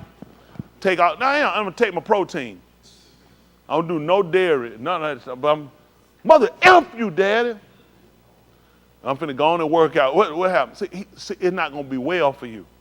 You want to obey him so things will go well with you. You want things to be well. It's about your health. We talk, shalom ain't just shalom. It's health, it's prosperity, it's wealth. That's what it means. When he came, he told them shalom. This is about your well-being. So I don't greet people and just tell them shalom. Hey, because I don't mean everybody. It's not for everybody. When Husha came, he told them shalom. Because it's about their well-being. Why wouldn't you come to me? He came to the poor. You came to the poor so I can stay poor? Really, I tell you, bro, you couldn't stay where you was. I don't need nobody to help keep me. How many need somebody to help keep them poor and keep them down? So when he came to give you something. I can't give you health. I can't give you wealth. I can't give you prosperity because of the state you're in. It's all about how you view it. Come on. Come on. For that, what I work, I do not know. For I do not do what I desire in him, but what I hated that I do. We all done had that where we want to do right and you can't do it. That's right. And what you wind up hating to do, that's what you wind up doing. That's That's right. the flesh. You can't just want in your mind, it's learning the operation of how to do it. People think, all you just got to do is think and believe it. No, you got to think and believe it. You got to operate according to. It ain't something that just happened because you put in your mind. It's an attribute that goes with it. There's right. traits that go with certain things. Y'all got it? There's traits that go along with you being fulfilled. Because you'll find yourself like guess what we hate? Guess what we hate? When we get caught. Mm-hmm. Nobody bang-a-langing and crying and telling, oh, this is so wrong. Oh, this wrong. No, it's wrong when I get caught and I got to pay for it. Right. Why would I do something I hate? Yeah. That makes no sense. Because what people think, just don't do what you hate. I hate the after effects of when I'm wrong. Yeah. That's what he means by, does that make sense that he walk around doing stuff he hates? That makes no sense. Think about it. See, you think about something, you're not thinking about it properly. He's looking at the Torah, and he's looking at the fact that when I'm convicted by it and condemned by it, it's bad. I knew what to do, but I didn't do it. So that which I know to do, I didn't do. I wound up doing the thing that I hate, which means now I'm sitting in condemnation. Adon could understand that. Because he knew not to eat of the tree. He said, so you ate of the tree I told you not to? Or he said, you ate of that tree they didn't tell you about? So he knew what not to do, right? And he did it. He knew what to do, and he didn't do it. Y'all understand that concept? See, if you don't understand a certain way, you're going to be doomed to continue to repeat it. Only time it comes out to hate is when you're in trouble. When kids get whooped, that's when they hate it. They don't hate the action they did while they were doing it. You only hate it when you get caught. That's the state he in. That's the state we're in. We don't have no problem with doing what we're doing. It's just when we get caught. It's just when we got to get recompense for it. That's when it's stupid. That's when it's dumb. That's when I shouldn't have did it. That's when I hate I did it. We never hate doing it while we're doing it. That's what he's trying to tell you. That makes sense? Okay, come on. Man, y'all look half dead. Do y'all want to understand? I'm good if y'all don't want to. See, all I'm looking at this. We make too many stupid decisions every day. We do too much dumb stuff, and you keep just thinking repenting is the answer.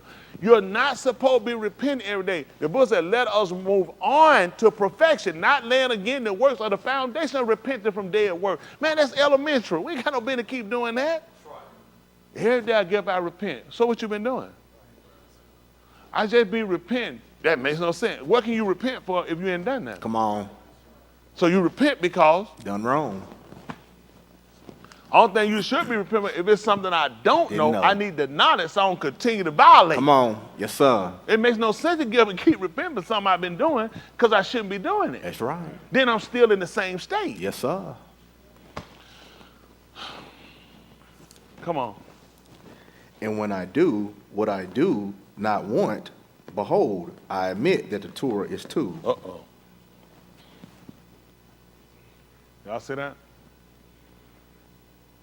When you go and commit and you do it wrong, he said, you commit. Bat me that down. And when I do what I do not want, behold, I admit that the Torah is too. Bat me back down. Hold on. For what? For that what I work, I do not know. For what I do not do, what I desire in him, that's all over the place.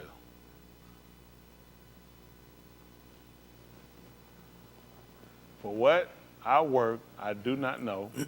For what I do not do, what I desire in him. But what I hated, that I do. Okay, come on. And when I do what I do not want, behold, I admit that the Torah is too. Come on. Now, come on. It is no longer I that work it, but the Katah dwelling within me. Let me tell you the sin. He not removing no Torah. The Torah right. You just wrong. Quit looking for everybody else to blame. and just come into the midst and compliance of the Torah right. Come on. Because everything that the Torah told you, he's done it. Yes, sir. He said, the man that does these things, is that bad? That's too. So guess what that means? If I do, you think about this. If he tell me to walk straight, and there's gonna be a barak or benefit me and I do it, that's the Torah. That's right. He tell me that if I turn away from it to the side, right or left, then it's gonna be death to me. And I die, Torah's still right. You can't have it one or the other. I mean, you can't have it both ways. It's right and wrong, the Torah right. Because the same Torah that give light also give death. That's what make it two. Because I had the opportunity, if I stay with it, then I can obtain Kai, life. It gets me to the promise. But if I turn away from it, it leads to moot. It's still right. It's still right. It's still right because it yield life. It yield life to me. If you can't obtain it from it, don't call the Torah wrong. The Torah is still right. He told him clearly, behold, I set before you right and better. No, I set before you life and death. I said, but so you a baraka and an all curse. I gave you a benefit and I gave you a curse. And I told you to do something. What was it? I told you to choose life and do what? So you can live. So tell me how the Torah wrong. I said, he told you what I'm putting. You had both. You have an option. You have right, you have wrong.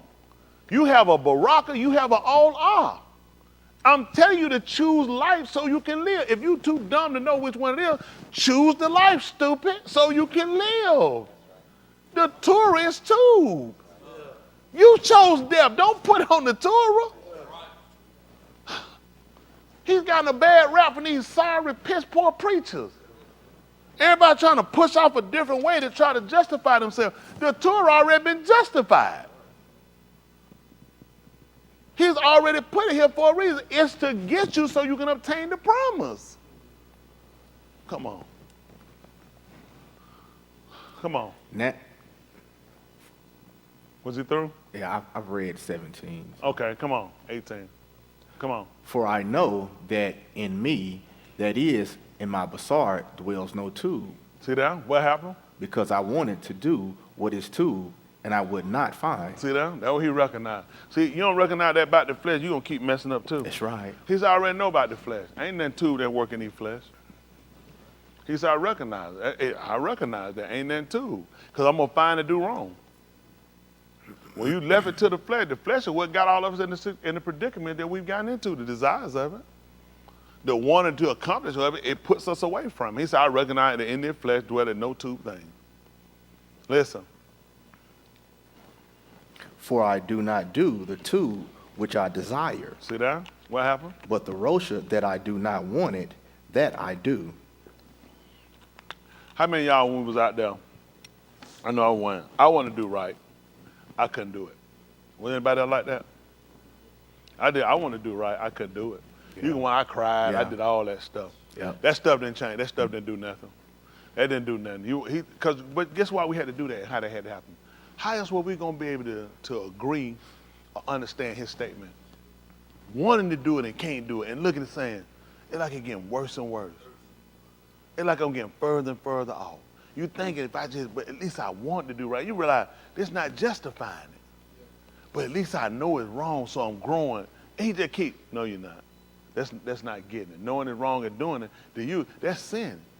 They said to him that know to do tube and don't do it. He said, that's katata, that man. So it's like you ain't winning. You thinking, but I'm changing little by little. You're like, nope. And you start realizing that little by little change ain't working. It got to get drastic. That's how it happened to me. It got drastic. You keep saying, I'm going to start doing a little something here, and then I start listening to gospel music. Then I said, well, I ain't going to smoke when I got to go to church. I smoke after I get through. I start putting these little gym, making these change. Right, this stuff not working. It ain't working. And as long as I could Band-Aid, I stayed. Yeah. But you keep saying that thing leak through that Band-Aid, and it just profusely just pouring out. You said, I'm going to take this, I'm going to sew this thing up. I had to close it off. It ain't working. You got to go for like you make some drastic change. You realize it ain't working. You start off with that lie to yourself. Just what you do every day, just take baby steps. A newborn baby can't walk. You gotta know, it gotta get drastic. You realize, I gotta get this thing right for that man cut me off. If you don't feel death imminent and you don't feel that man right on your heel, you playing. Yeah, that's right. You ain't gonna get nowhere. You don't waste time. I did it. You don't stay out there. You don't keep staying. Yep. And you don't mess around and stay too long. Yep. Yeah, you got somebody walking your shoes. You say, goodness, walk on me so close. He said, I'm right here. Right there. He gonna keep stepping. He keeps stepping. You realize, I gotta pick this thing up. I'm moving too slow. Isn't that right? I don't know. Now everybody, I told you, everybody come in a different way. I came in the rough way. The way I came in, I said, I can't do it. I ain't got nowhere to go. Listen. And if I do that I do not want, it is no longer I who work, but the kata dwelling within me. See that? Tell me what has happened. I find then the Torah that when I want to do tube, that Rosha is present with me. They was in the gun. Who was in the gun with them? Nafkash. That's right, because he know you trying to do right, huh? How many of y'all trying to do right? Good. He going to be right there. Right there. So I already know. So that's good. I know what I'm dealing with. I need to know before I get into something. If you're trying, he said, that's what I recognize. Then what I'm trying to do too, he right there. He right there to try to get you to fall from your steadfastness. Come on. For I delight in the Torah of Elohim according to the inner Ish. See that? The inner man. Go ahead. But I see a different Torah in the members. See that? Y'all see that?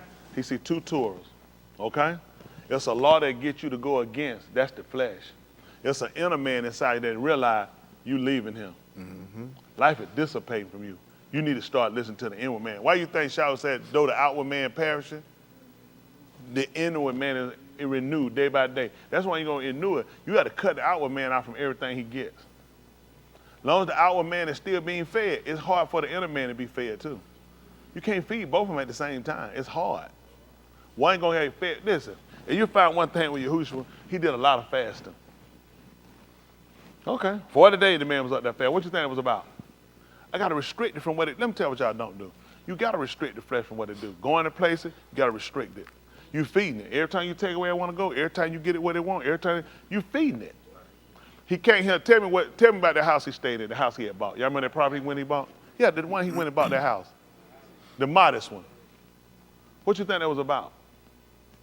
What you thought about all the clothes he walking around? There were 12, each one of them had 12 suitcases. He said, carry my stuff. That man told you that the foxes had holes and the birds of the Shamaim had nets. He said, I don't even have nowhere to lay my head. What y'all think it was about?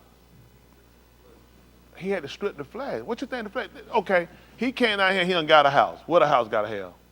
Nothing. Furniture, insurance, utilities. What he got to do? Paint, whatever. I mean, that's because, yeah, you're going to get old. You gotta so now, I got to get ready. I got to go. I'm supposed to be 9 tomorrow, early in the morning. I'm saying, oh, shoot. You think you can push that back? I got the guys coming right for put in some flooring. Okay. I know it's funny. Once you get yourself entangled with so many things, it's hard to keep it obligated. So the purpose of what he was trying to show us, you have to restrict the flesh down. Am I telling you to go live outside or do it? No. But I'm telling you, a lot of things you get can sometimes hold you and keep you from because you're so obligated. He told us a simple marshali, they call it a parable. He said a certain man, he had a muhar, a feast, and he invited some. And when he sent out an invitation, everybody made excuses. One man said he had just bought a piece of land. You ain't gonna believe it. I need to go look at it. I ain't gonna be able to make it. Another one had just taken a wife in the shop. And he said, I just taken a wife so that I cannot come.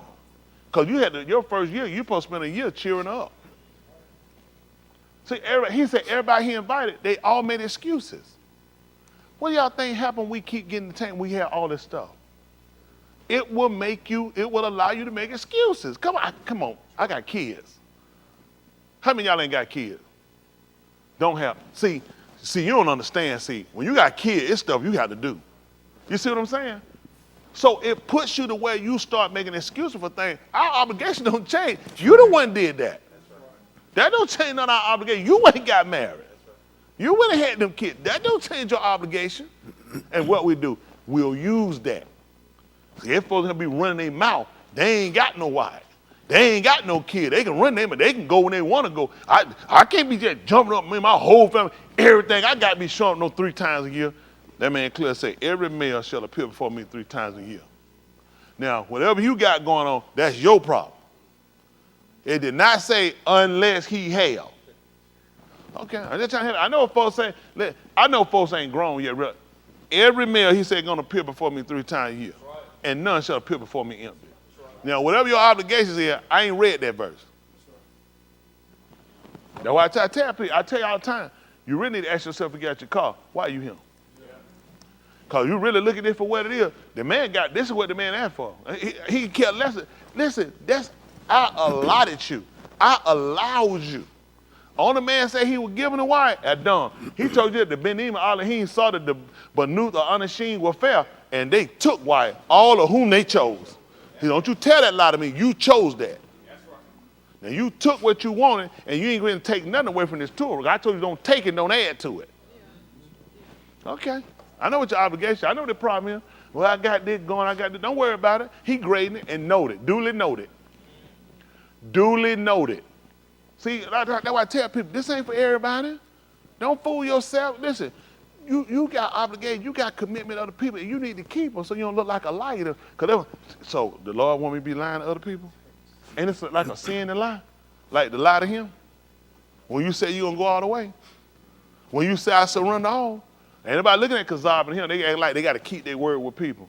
Man, bump these people. But keep your word to this man first. That's right. If you kept your word to him first, you ain't got no business lying to nobody else. That's right. Now the book says, so say and do. That's right. That's what it say. So the man told you, he said, I'm finding 2 laws here now. I'm finding one for the Ruach and I'm finding one for the flesh. Come on. Waging war against the Torah of my mind. See that? That's what's going on. Come on. And bringing me a prisoner of the Torah of Katah, which is in my members. See that? And that's why he came to release them. The captain. That's why he told you in the book of Way Of Yah, the 4th chapter, when he came in came in the synagogue on the Shabbat Yom and stood up for the reed. He said, I came to set the captives free. I'm trying to keep a man, I'm cutting a man off from being a sinner. That's why everybody on was a punter, and everybody's eyes there were fasting. He said, it's you. So they've been fulfilled in your ears. Because nobody could figure out how to stop being a captive to sin. So we needed some intelligence that came from Elohim. We needed information so we could discern. Y'all got it. We need to be able to discern. Consider, why you in your state? Why you keep following? Because you keep yielding to the flesh. He don't understand it. I've been there. I'm trying to justify it. I used to do going to prison ministry.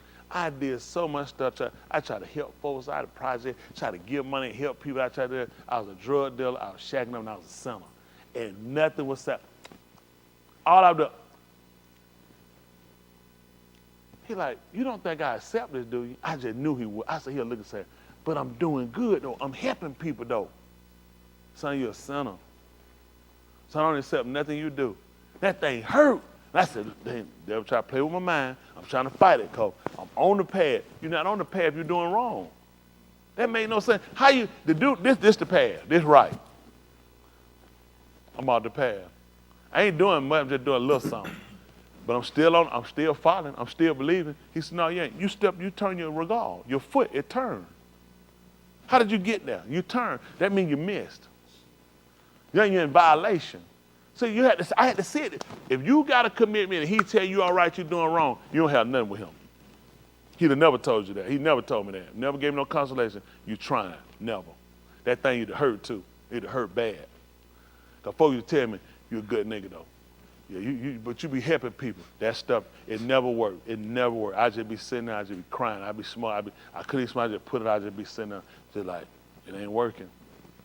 They trying to talk to me, calm down. He'll never make that commitment. If you think he made that commitment with you, you a kazal. You a lie. Matter of fact, you a blood kazal. That makes you a damn liar. Dam is the Abari word for blood. You're a blood kazal. You are a damn liar. He will not make that agreement with you. The only agreement he made, you had to get out of it. That's the only agreement he'll acknowledge. Your foot got to stay. Your feet got to keep it. It's a certain way you got to walk. Regardless, it's a certain way you got to walk. That's how you got to look at it. You got to stay. And he told you, it's narrow. It's straight. When you do wrong, it's like this. I just loving and following the Lord. Just stand on the pathway. You know why y'all laughing? Because I just told you, you look ridiculous. It's funny. You look ridiculous because of the way it's straight. And it's narrow. You got to see it that way. It's straight and narrow for a reason. Don't you got to watch how big you are if something narrow? What is something narrow? You can run anything through it. You got to trim down for it. I mean, you got to get rid of some stuff. You got to get rid of weight. If certain stuff won't let you in because it's too narrow. Hello? The only way they understood everything because of how it was. That's the only way they understood it. When a man came along and told you it was easier for a camel to go through the eye of a needle than for a rich man, they're going to tell you something. See, the eye of the needle, the camel do this here and get on his belly and go through like that, the eye of the needle. I don't listen to no stupid stuff like that. That man knew he's talking about a sewing needle. That's right. Because you're trying to tell me, that don't make sense to tell me that if the camel can do it, then it's possible. He was not talking about you need to be broke. He was saying if a person think that their riches are going to be their possession and get them in, it's impossible. That a camel with a hump, the camel don't need a hump, it can't go through no needle. That's right. The doing thread barely go through him. That's right. The fact that he told you a camel going through the eye of a needle is telling you how impossible it is for you to get in with your riches. That's what they knew. You look at a camel, you look at a needle, and you look at a camel, you say, that's impossible. He said, that's what I'm trying to tell you, but I told you it's easier for that. Because I need you to put in your mind the concept of if a camel in no way can fit through the eye of a needle, I'm telling you that's easier than for you to get in thinking your rich is going to do it. Then you will know that you have to separate between the two. To realize my things, my possessions will not get me in. It makes no sense to look to them. He said, possessing all things, you're having nothing. You learn the things he give you, these are loans. Your kids, your wife, everything you got, these loans. We learned that from Shamuel, they called Samuel. He told Yahuwah to Baraka, Elkanah, and his Shah, his wife. He said, for the loan of the child. So they gave Shamuel to him, to Ali. They gave it to him and told him that he could get the child. He said the loan. So Ali, he didn't give you one for the loan. All these are loans. People get stuff, think it's yours forever. Ain't none of this stuff yours. You possessing it. You possessing something other people have. Other people got to come in the world. You know how they going to come in the world? When you go out. Everybody got a number on them. Somebody got to come in. You got to go. You know what? What they would have, Boss, you put it out. What they would have, remember that time they had put that up, Kabaz got on. Put up when they had the three Kohan, the three Rosh Kohan. Put it up for me and put it up so you can see it. So I can show it to him right quick. Yeah, he'll put it up though. So I can show it to y'all. When they had the three Rosh Kohans. What's wrong, Boston? They didn't have them? How many they would have? So how they get the second one? Can't have no 2 and 3 Rosh Kohan. You only have one. Another one come in after that one gone. Don't you know you're going to have to leave here for somebody else to come? Okay. Just keep believing it. Man, life recyclable. Don't man, that thing here recyclable. You're going to leave him, somebody else coming in. That as soon as a baby die, another one coming in. Make no mistake. So it started teaching you the pattern. You realize, man, listen, this is something he loaned you. And guess what? I got more people coming. That's all you got to remember. He got more people coming. You know what that means, don't it? We got to go. Do y'all realize everybody on the planet right here now went here 200 years ago? Not one of them. 150 years ago? 125 years ago? Not one of them here. These are all new set of people. You know how many times people done translated since then and transferred over? And he going to keep doing it. And that man finna set him up a whole Malku where he going to translate these people out and translate some people in here. You better consider your life a vapor of smoke. You be sitting around, you take stuff for granted. Everybody in here, listen, everything you got is loan. Think about it. You release a breath that you got to catch again. Can you think about it? How many of y'all breathing right now? How exactly breathing work? You know, eventually, you ain't going to be able to get it back. You're going to put it out. It ain't coming back because it's a loan. Think about it. Something going out of you and coming back in. How long you think they can keep working? Go to the hospital and 7 of them people got a machine on them. And then why the machine ain't gonna help him. Can he let you know it's limited? You only here for a short period of time. You ain't got time to keep being no stupid fool. You better consider your life. And you'll be in a casket before you know it. And once you hit that casket, you can't make nothing up. You can't clean nothing up. You can't repent for nothing. You out of here. How you gonna play with a man that you got something going in? It'd be different you get in and you get to keep it. You got it. Nobody can't take it from you. Stupid, you gotta breathe out. We mean you just lost it. And I let you get it back. Think about it. You breathe out. You lost it. Now you gotta get it back in again.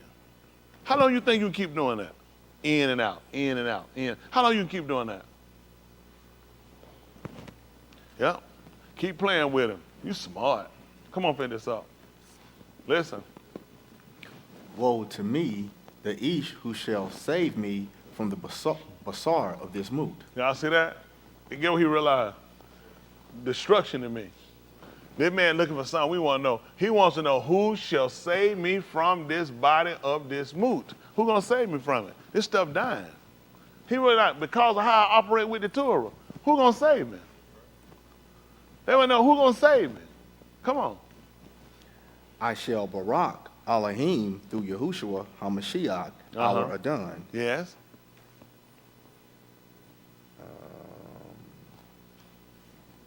So, in the mind, I hereby serve the Torah of Elohim. With my basar, I serve the Torah of Katah. See that? Now he's letting us know how we do it. So he said, with the mind, with the inner part of me. He said, that's how I serve it. He said, but with the basar, I serve sin. So let's see what happened. 8th chapter. Listen. There is then now no condemnation for those in which they are in the Mashiach, Yahushua. Listen why. Who do not halak after the basar. What? According to the Ruach. Listen. For the Torah of the Ruach of Kai, which is in HaMashiach, Yahushua, has released me to free from the Torah of Katah and of Moot. So when Shaul was talking, this is why people mess up. They find this stuff by chapter. These are all one letter being written. He's telling you about the state you're in, according to where we were. He just asked you, who gonna save me? Based off of, he looking at the base of my ideology, based off my examination, this whole thing, I'm a dead man. Because, listen, I want to do right, I can't do right. What I intend to do, I can't do. I want to do it, but I can't. I'm always doing the stuff I ain't got no business. This only lead to one end. I'm going to die. So now I need to be looking for a man. I'm looking for a man that can save me from this wretched way of the person that I am. Y'all hear me? He said, now with the mind I serve him, I can read it, I can think on it, I can consider, I just can't get the flesh to comply. So I know this is a direct violation, I'm going to die. So now he's telling me what I need to do. Well, now there's no condemnation in them that's in the Mashiach who don't halak according to who? That's right, they don't walk according to, because the flesh is what get me bobbing and weaving, got me off-centered. But they walk according to the Ruach, which they allow the word now to become governing to them, that they can sustain the flesh. Because I look at all the penalties and the violations of the flesh. Part of it works because now I have a knowledge of, part of it works because I have a fear of. They both work together. I got to have a fear of, and I got to have a knowledge of what's going to happen when I don't. Y'all got it? I got to have a knowledge. So now we come into the being, where we come into the discerning of. I come into discern now. As a ben, a son, I come into the being where I learn to discern. Y'all got me? Yes, I begin to understand that there is no condemnation to them that are in the Mashiach, who don't walk after the flesh. Now, what does he told me after that? For the Torah of the Ruach of I'm Kai. talking about the law. For the law of the what? Ruach of Kai. Of the one to life now. Because we talking about the Ruach. Remember, he breathed in the man's nostril. What did the man become? That's a life. That's what we talking about. We talking about that Ruach. We talking about that law. The law that he took a dead man from the ground and breathed in his nostril and the man lived. That's a law. He breathed into a dead man's nostril and the man lived. That's a law. He said, that's why I'm looking at that law. I'm looking at the Ruach of life. What gives life? Come on, son. Which is in Mashiach Yahushua. Which is in the anointed one. has released me to free from the Torah of Qatar and He of done Mut. he opened the gates of the captives. That's what he just did. He just opened the gates of the captives. Every time I look around, I stay him. It's been my whole life. Till he came along, he opened the gates. He opened the gates of the captives and set us free. So there's another law we're looking at. See, and this is what we're trying to get. We're trying to obtain this estate. Where we've been is in 7th chapter. Where we want to do it, we think about it, we read it. We'll sing the Ruach Nashir, the spiritual song, but we still couldn't apprehend or appertain it. We still couldn't encompass it. But now he started to tell us why. Now we need to be governed by a different law, where we let the Ruach now totally come in and come in compliance with, because we consider the latter end. Everything you see going on in the world in the long today, you need to see it happening. All this gonna give him a fear. He gonna look at where you. I don't get it. People going out here. What are you going to? The COVID it's so retarded. This COVID is normal now. If I heard just call, you could say call me. They thought you said COVID, and they ran in front of traffic. You couldn't say nothing. Start permitting that. Everybody masked up like bank robbers, folk rent, and they said, well, just uncover, live normal. It don't state the fact that it's still him. See, and this is what he showed you. You'll keep lying to yourself. So I just can't live with no fear to it. And he showed you. Did that make it go away? But everybody lie to themselves. You can't worry, but see, you just got to stop worrying about it. Did that make it go away? He leave it right here to show you. This is how you mask your life. You tell yourself lies. That's how you got over it. I ain't going to Sheol. I don't believe it. I don't believe I'm going to die. I believe I'm right. Just like you believe COVID gone. It's still him. See, he keep trying to show, but this is what man does. At first, man was scared for his life, man. You ain't hard to see folks. You could drive down the sprintway with your eyes closed. Folks was scared. When nobody going nowhere, man, you stand like, it'd be 2 people in the line, and it'd be 80 feet between both of them. You walk, you see the back of somebody, you say, man, I ain't getting that line. That thing too long. You look around, it's like, hey, 2 of y'all? Man, get your behind up there. People like, no, I ain't getting. Some people still operate how you need to be ruaching. I've been in line. I said, you got to move up. This junk irritating. Man, we were sitting so far. I'm like, why are you so far back here? Because you know how she operates. COVID's still here. I'm operating on, listen, we got to keep moving. Now, this is natural. There are some of us operating like Elohim told us by complying with the dietary law, complying with the dressing law, complying with other ones, and we look like people like this lady was to me. You need to go on. You need to stop trying to hold back. Y'all understand that? See, how many of y'all done seen these people still operating like COVID, like brand new? And they get on your nerves. You think, but you know these people, right? Honestly, it is still him. Yeah. They trying to look at us like, I don't know what y'all doing. Right. COVID's still him.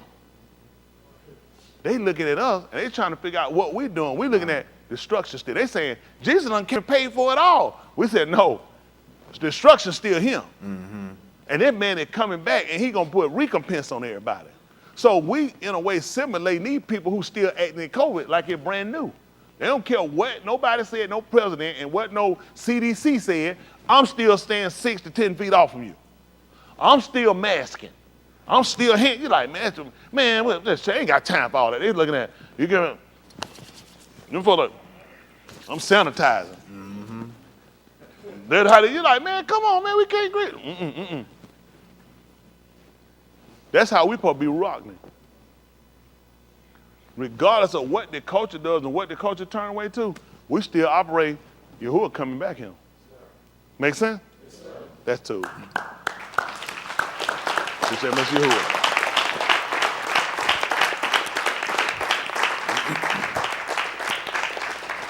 Appreciate Mr. Yahuwah. Appreciate Mr. Yahuwah. Appreciate for another yum.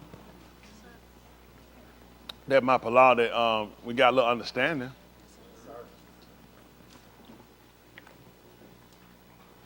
Don't let people talk you out of not keeping the Torah.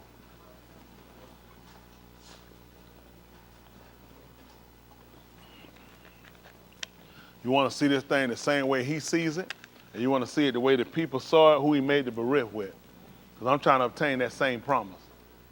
If you're trying to obtain something different, you can see it how you want to see it. All I want the same thing they got. I don't want nothing different. I don't be coveting for something. I'm coveting for getting that. I want to get that. That's it. If I'm jealous for something, I'm jealous for wanting to get that. I ain't worried about nobody. I ain't worried about what no group doing. I ain't jealous about no group doing that. You want to put your grandmama curtain rods on and have them things sticking out the side and put one of them Captain Kirk hats, man, enjoy yourself. That stuff not moving. I want the same beriff they had. I want that same like relationship that Abraham, Yasakal, Yaakov, and Daoud and them had. I want to be viewed as a being as Yahushua was. I ain't trying to cover nothing else. There's other stuff out here. This just stuff you get in life. As soon as you get it, you can lose it. Don't put your heart on it. Learn how to get it, appreciate it, use it when you got it, and learn how to distribute it. Folks get it, and sometimes they get all tired of hunger. You don't know how to distribute it. All they're going to do is come take and give it away anyway. Now you're going to be talking, man, if I ever get it again, he said, nigga, you done. Shut your mouth. Ain't no more never get nothing. You didn't do right the first time. That's what he said. Isn't that right? He said, I charge them that rich, that they be ready to communicate, ready to distribute.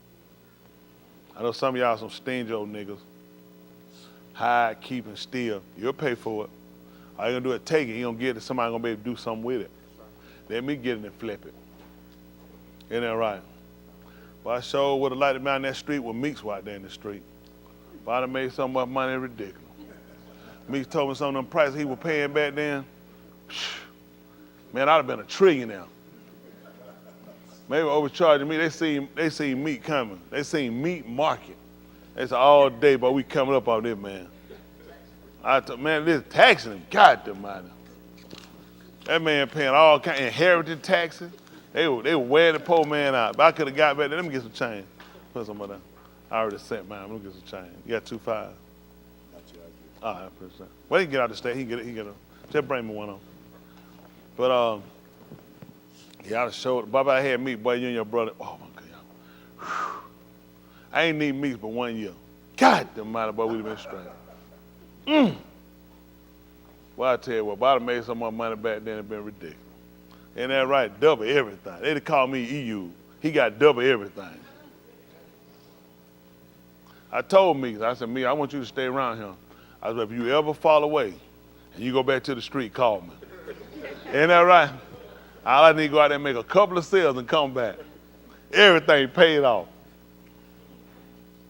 So I tell folks, boy, you got to stay in here and appreciate Yahuwah, boy. These folks get you out here, man, they'll rob and make a fool out you. But want to be in the street. I tell you, I felt like I was pretty savvy in the street. Ain't nobody smart in the street. It's always somebody got another game. Always somebody got another hustle.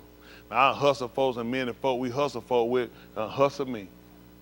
Everybody get hurt. You in the street, when you taking and you doing, it happen, you get took. Don't believe nobody, you get took. I don't believe. You believe, Uncle Terry, ain't nobody, you ever lost anything in the street when you was in the street? If I told you I was in the street, nobody, I ain't never lose nothing. I'm gonna be telling the truth. I ain't been in no street. Don't believe nobody, you ain't been in no street. I lost plenty of time. But you been around for hours. Shoot, but I would scam up on somebody and got scammed. Me and the devil had a scam. We were working on these guys. Boy, we made it pretty good down there to them. And I sent that nigga out with the money. I was waiting on that, waiting on him to come. It was getting later and later.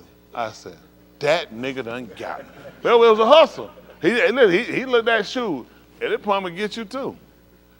And I couldn't, you know why I couldn't get mad? We hustled other people. I mean, a guy told me, he said, man, you beat me. I said, huh? I tried to talk him out of that thing, trying to talk him out. I said, boy, you running the folk, boy. I sure got him too. That was the truth. I got him too, boy. He sure brought up. He said, man, you hustle. I like, goodness, boy. I was under Jesus Christ, then you couldn't lie. I just had to get out that conversation, try to move it. I tried to talk on. He said, you know you beat me too, Smith. He ain't lying too. Woo, boy, I got him good too. Woo, boy, that used to be something. But you know what? Then the devil got me. We were striking pretty good. We get some nice little money. I sure got too, boy. Goodness, boy. You hitting folks, then you get got, you be pissed with folks. You thinking, nigga, you done took from somebody else. That's the only thing with hustle. Hustle don't want respect, you get got. Make you feel bad. You feel like you smarter than other people. If you're in them streets, you getting got. Yeah, that's the game. You out there, you gonna get cheated. You gonna get got. You cheat folk, you beat folk. Ain't no understand no street. Don't even try to do it. Now that's a dog eat game. It's a matter of time. Either you gonna have to listen. If you're in the street, two things gotta happen. Well, three. You either gonna go to jail, you gonna kill somebody, or you gonna get killed. The street ain't got but three ways. You agree with that, Uncle Ted? It's no way to do it. You're gonna want. Very few people walk out the street.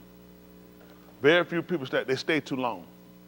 They feel like, I got friends who still out there where I say, still out there stupid. Still trying to make you think.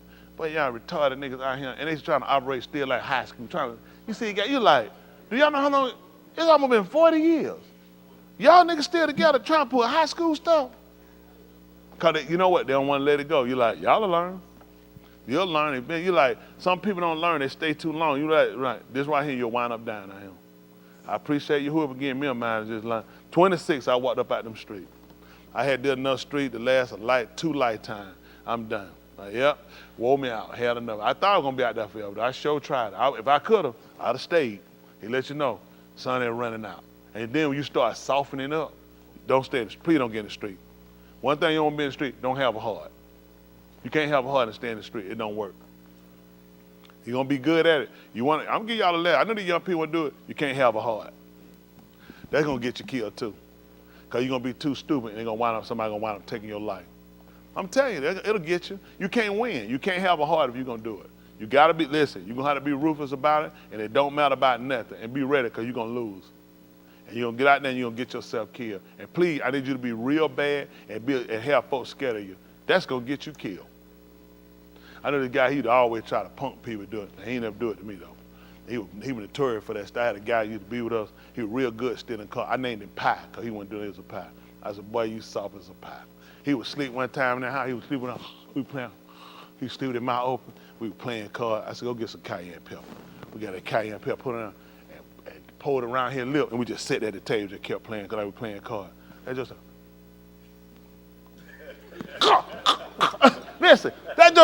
listen, we just playing cards. He know what, man, we laid that pepper, we just poured it right on his lip. A pair of that spit must have met it. That joker was losing it. He was trying to get it back together. He got, I told him, I said, because he wasn't nothing but a pie anyway. He was just a pie. His name, we forgot, because we just called him Pie. Well, the other guy wound up one day, they playing cards. He hauled off and slapped Pie. That didn't go too well. They broke that up and Pie left out the house, and they wound up getting Pie to leave. Just told me just need to go, because they got to argue, but he was pissed. And later on that night, old boy decided to leave out the house. Pie didn't never leave. He was sitting outside waiting. He gave me every bullet out that gun. We don't call him Pie no more.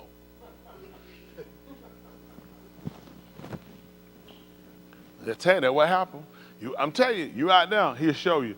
I ain't seen it bad or something. You'll get yourself killed out here. You can't have a heart, but you need kind of a heart.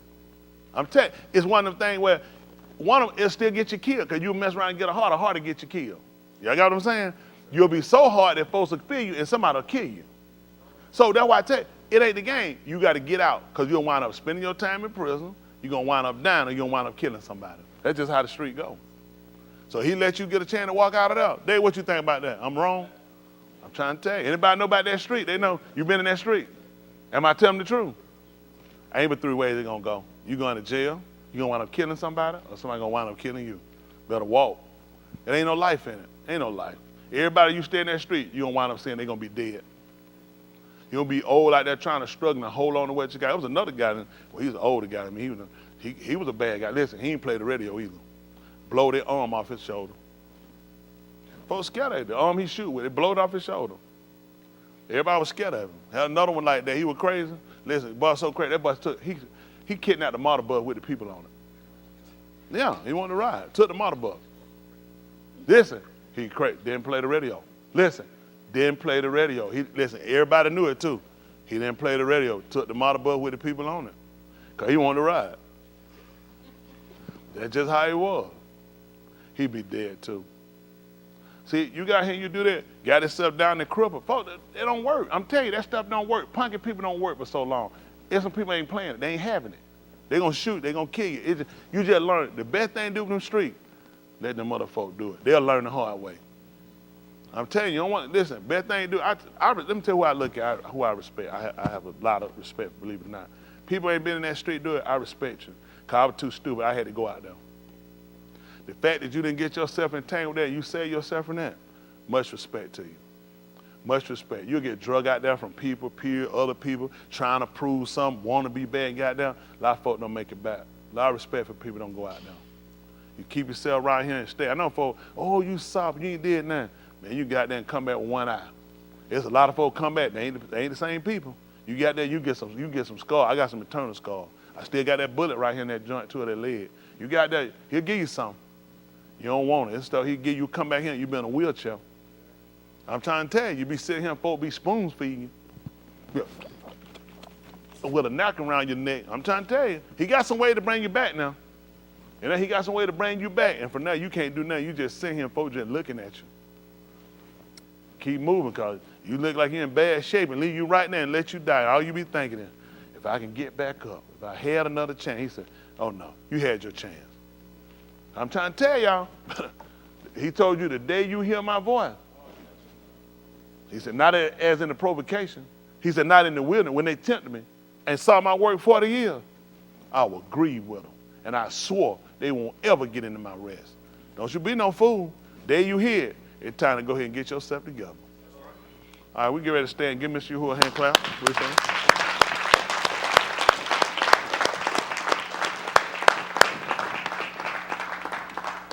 Get ready to get our announcements. Right one here. for Shaquille. One Right Shaquille. Oh, we got another dress on that Yoshi.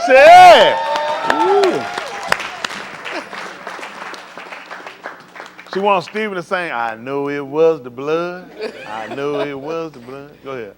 3 things. 3. Everybody send their how. And we'll harp them back. Tomorrow is Tim's birthday. Tim, happy birthday, Tim. And also Monday is Dwight and Granville's birthday. Okay, all right. Granville!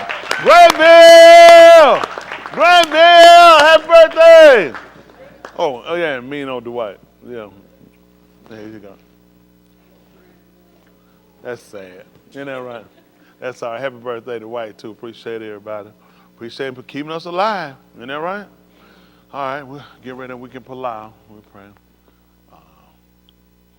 Most High, Kudash Abba, separated Father, we say Hadu thanks and all the Tudah thanksgiving to your Shem, which is to your name, for this opportunity you granted us to even be here to acknowledge you.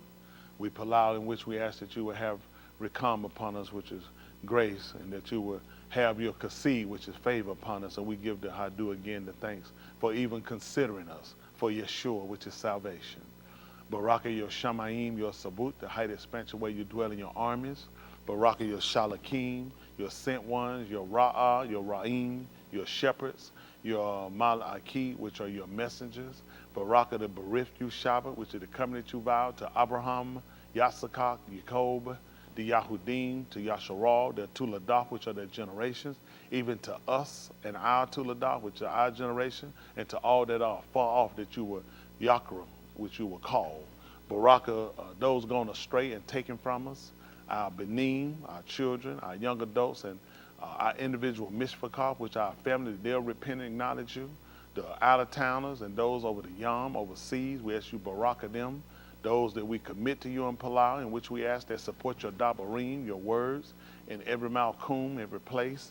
Baraka those that in leadership and authority, that they'll execute your will, the married, the single, the separated, the sick, the afflicted, behind prison walls, bereaved and war-stricken country, those that are bereaved, the Sims, the Baines, the Chris, as Uncle Ted, as well as others that seek you in their hour of bereavement, considering ourselves, those going through the storms of nature, that you'll be a shield and a buckler to the Yahudim and to Yasharal and others that will seek you. Without you, we are nothing. We confess that we've gone wrong and fallen short of your kabod, which is your glory. We acknowledge that we went contrary to you and you went contrary to us, that you set Yahushua, which is your salvation, the Mashiach, the anointed one, in order to reconcile us, to redeem us from the beth of bondage, which is the house of slavery, to instill us with the Ruach HaKadosh, which is the spirit of separation, to grant us that we might not only be your Ben, your sons, but that we might be the Bean, that we might have that we might understand, that we might banah and have an understanding of your Dabarim, that we know how to halak, which is how to walk, keep our regal, our feet, that we katar not, and if there's anything we forgot or that we've done or doing that goes contrary, we allow that you allow us to be identified, that we might yada, and that we might know, and that we might turn away from it before the Yom of Mashpat judgment. When we've done all we can do here on this side, we seek a beth in your Lam Malkuth, which is a home in your eternal empire, where we can see your Pani, your face, and Tahalim Yoshem better, which is praise your name. In the Shem of Yahushua HaMashiach we palau. Let us all say, Amen. Come home! Come home! I'll hug you, I'll hug you. Where y'all at, children? Oh. Man, you tripping. Yeah. You got a what? Another who? Legos. Oh, you got some Legos? Could you bring me some? I got some. Uh-huh. I'm gonna see them. All right, where y'all at? Come on, children, so I can get through. I'm hungry. Me, I'm hungry. Somebody say that to me. I'm Whatever.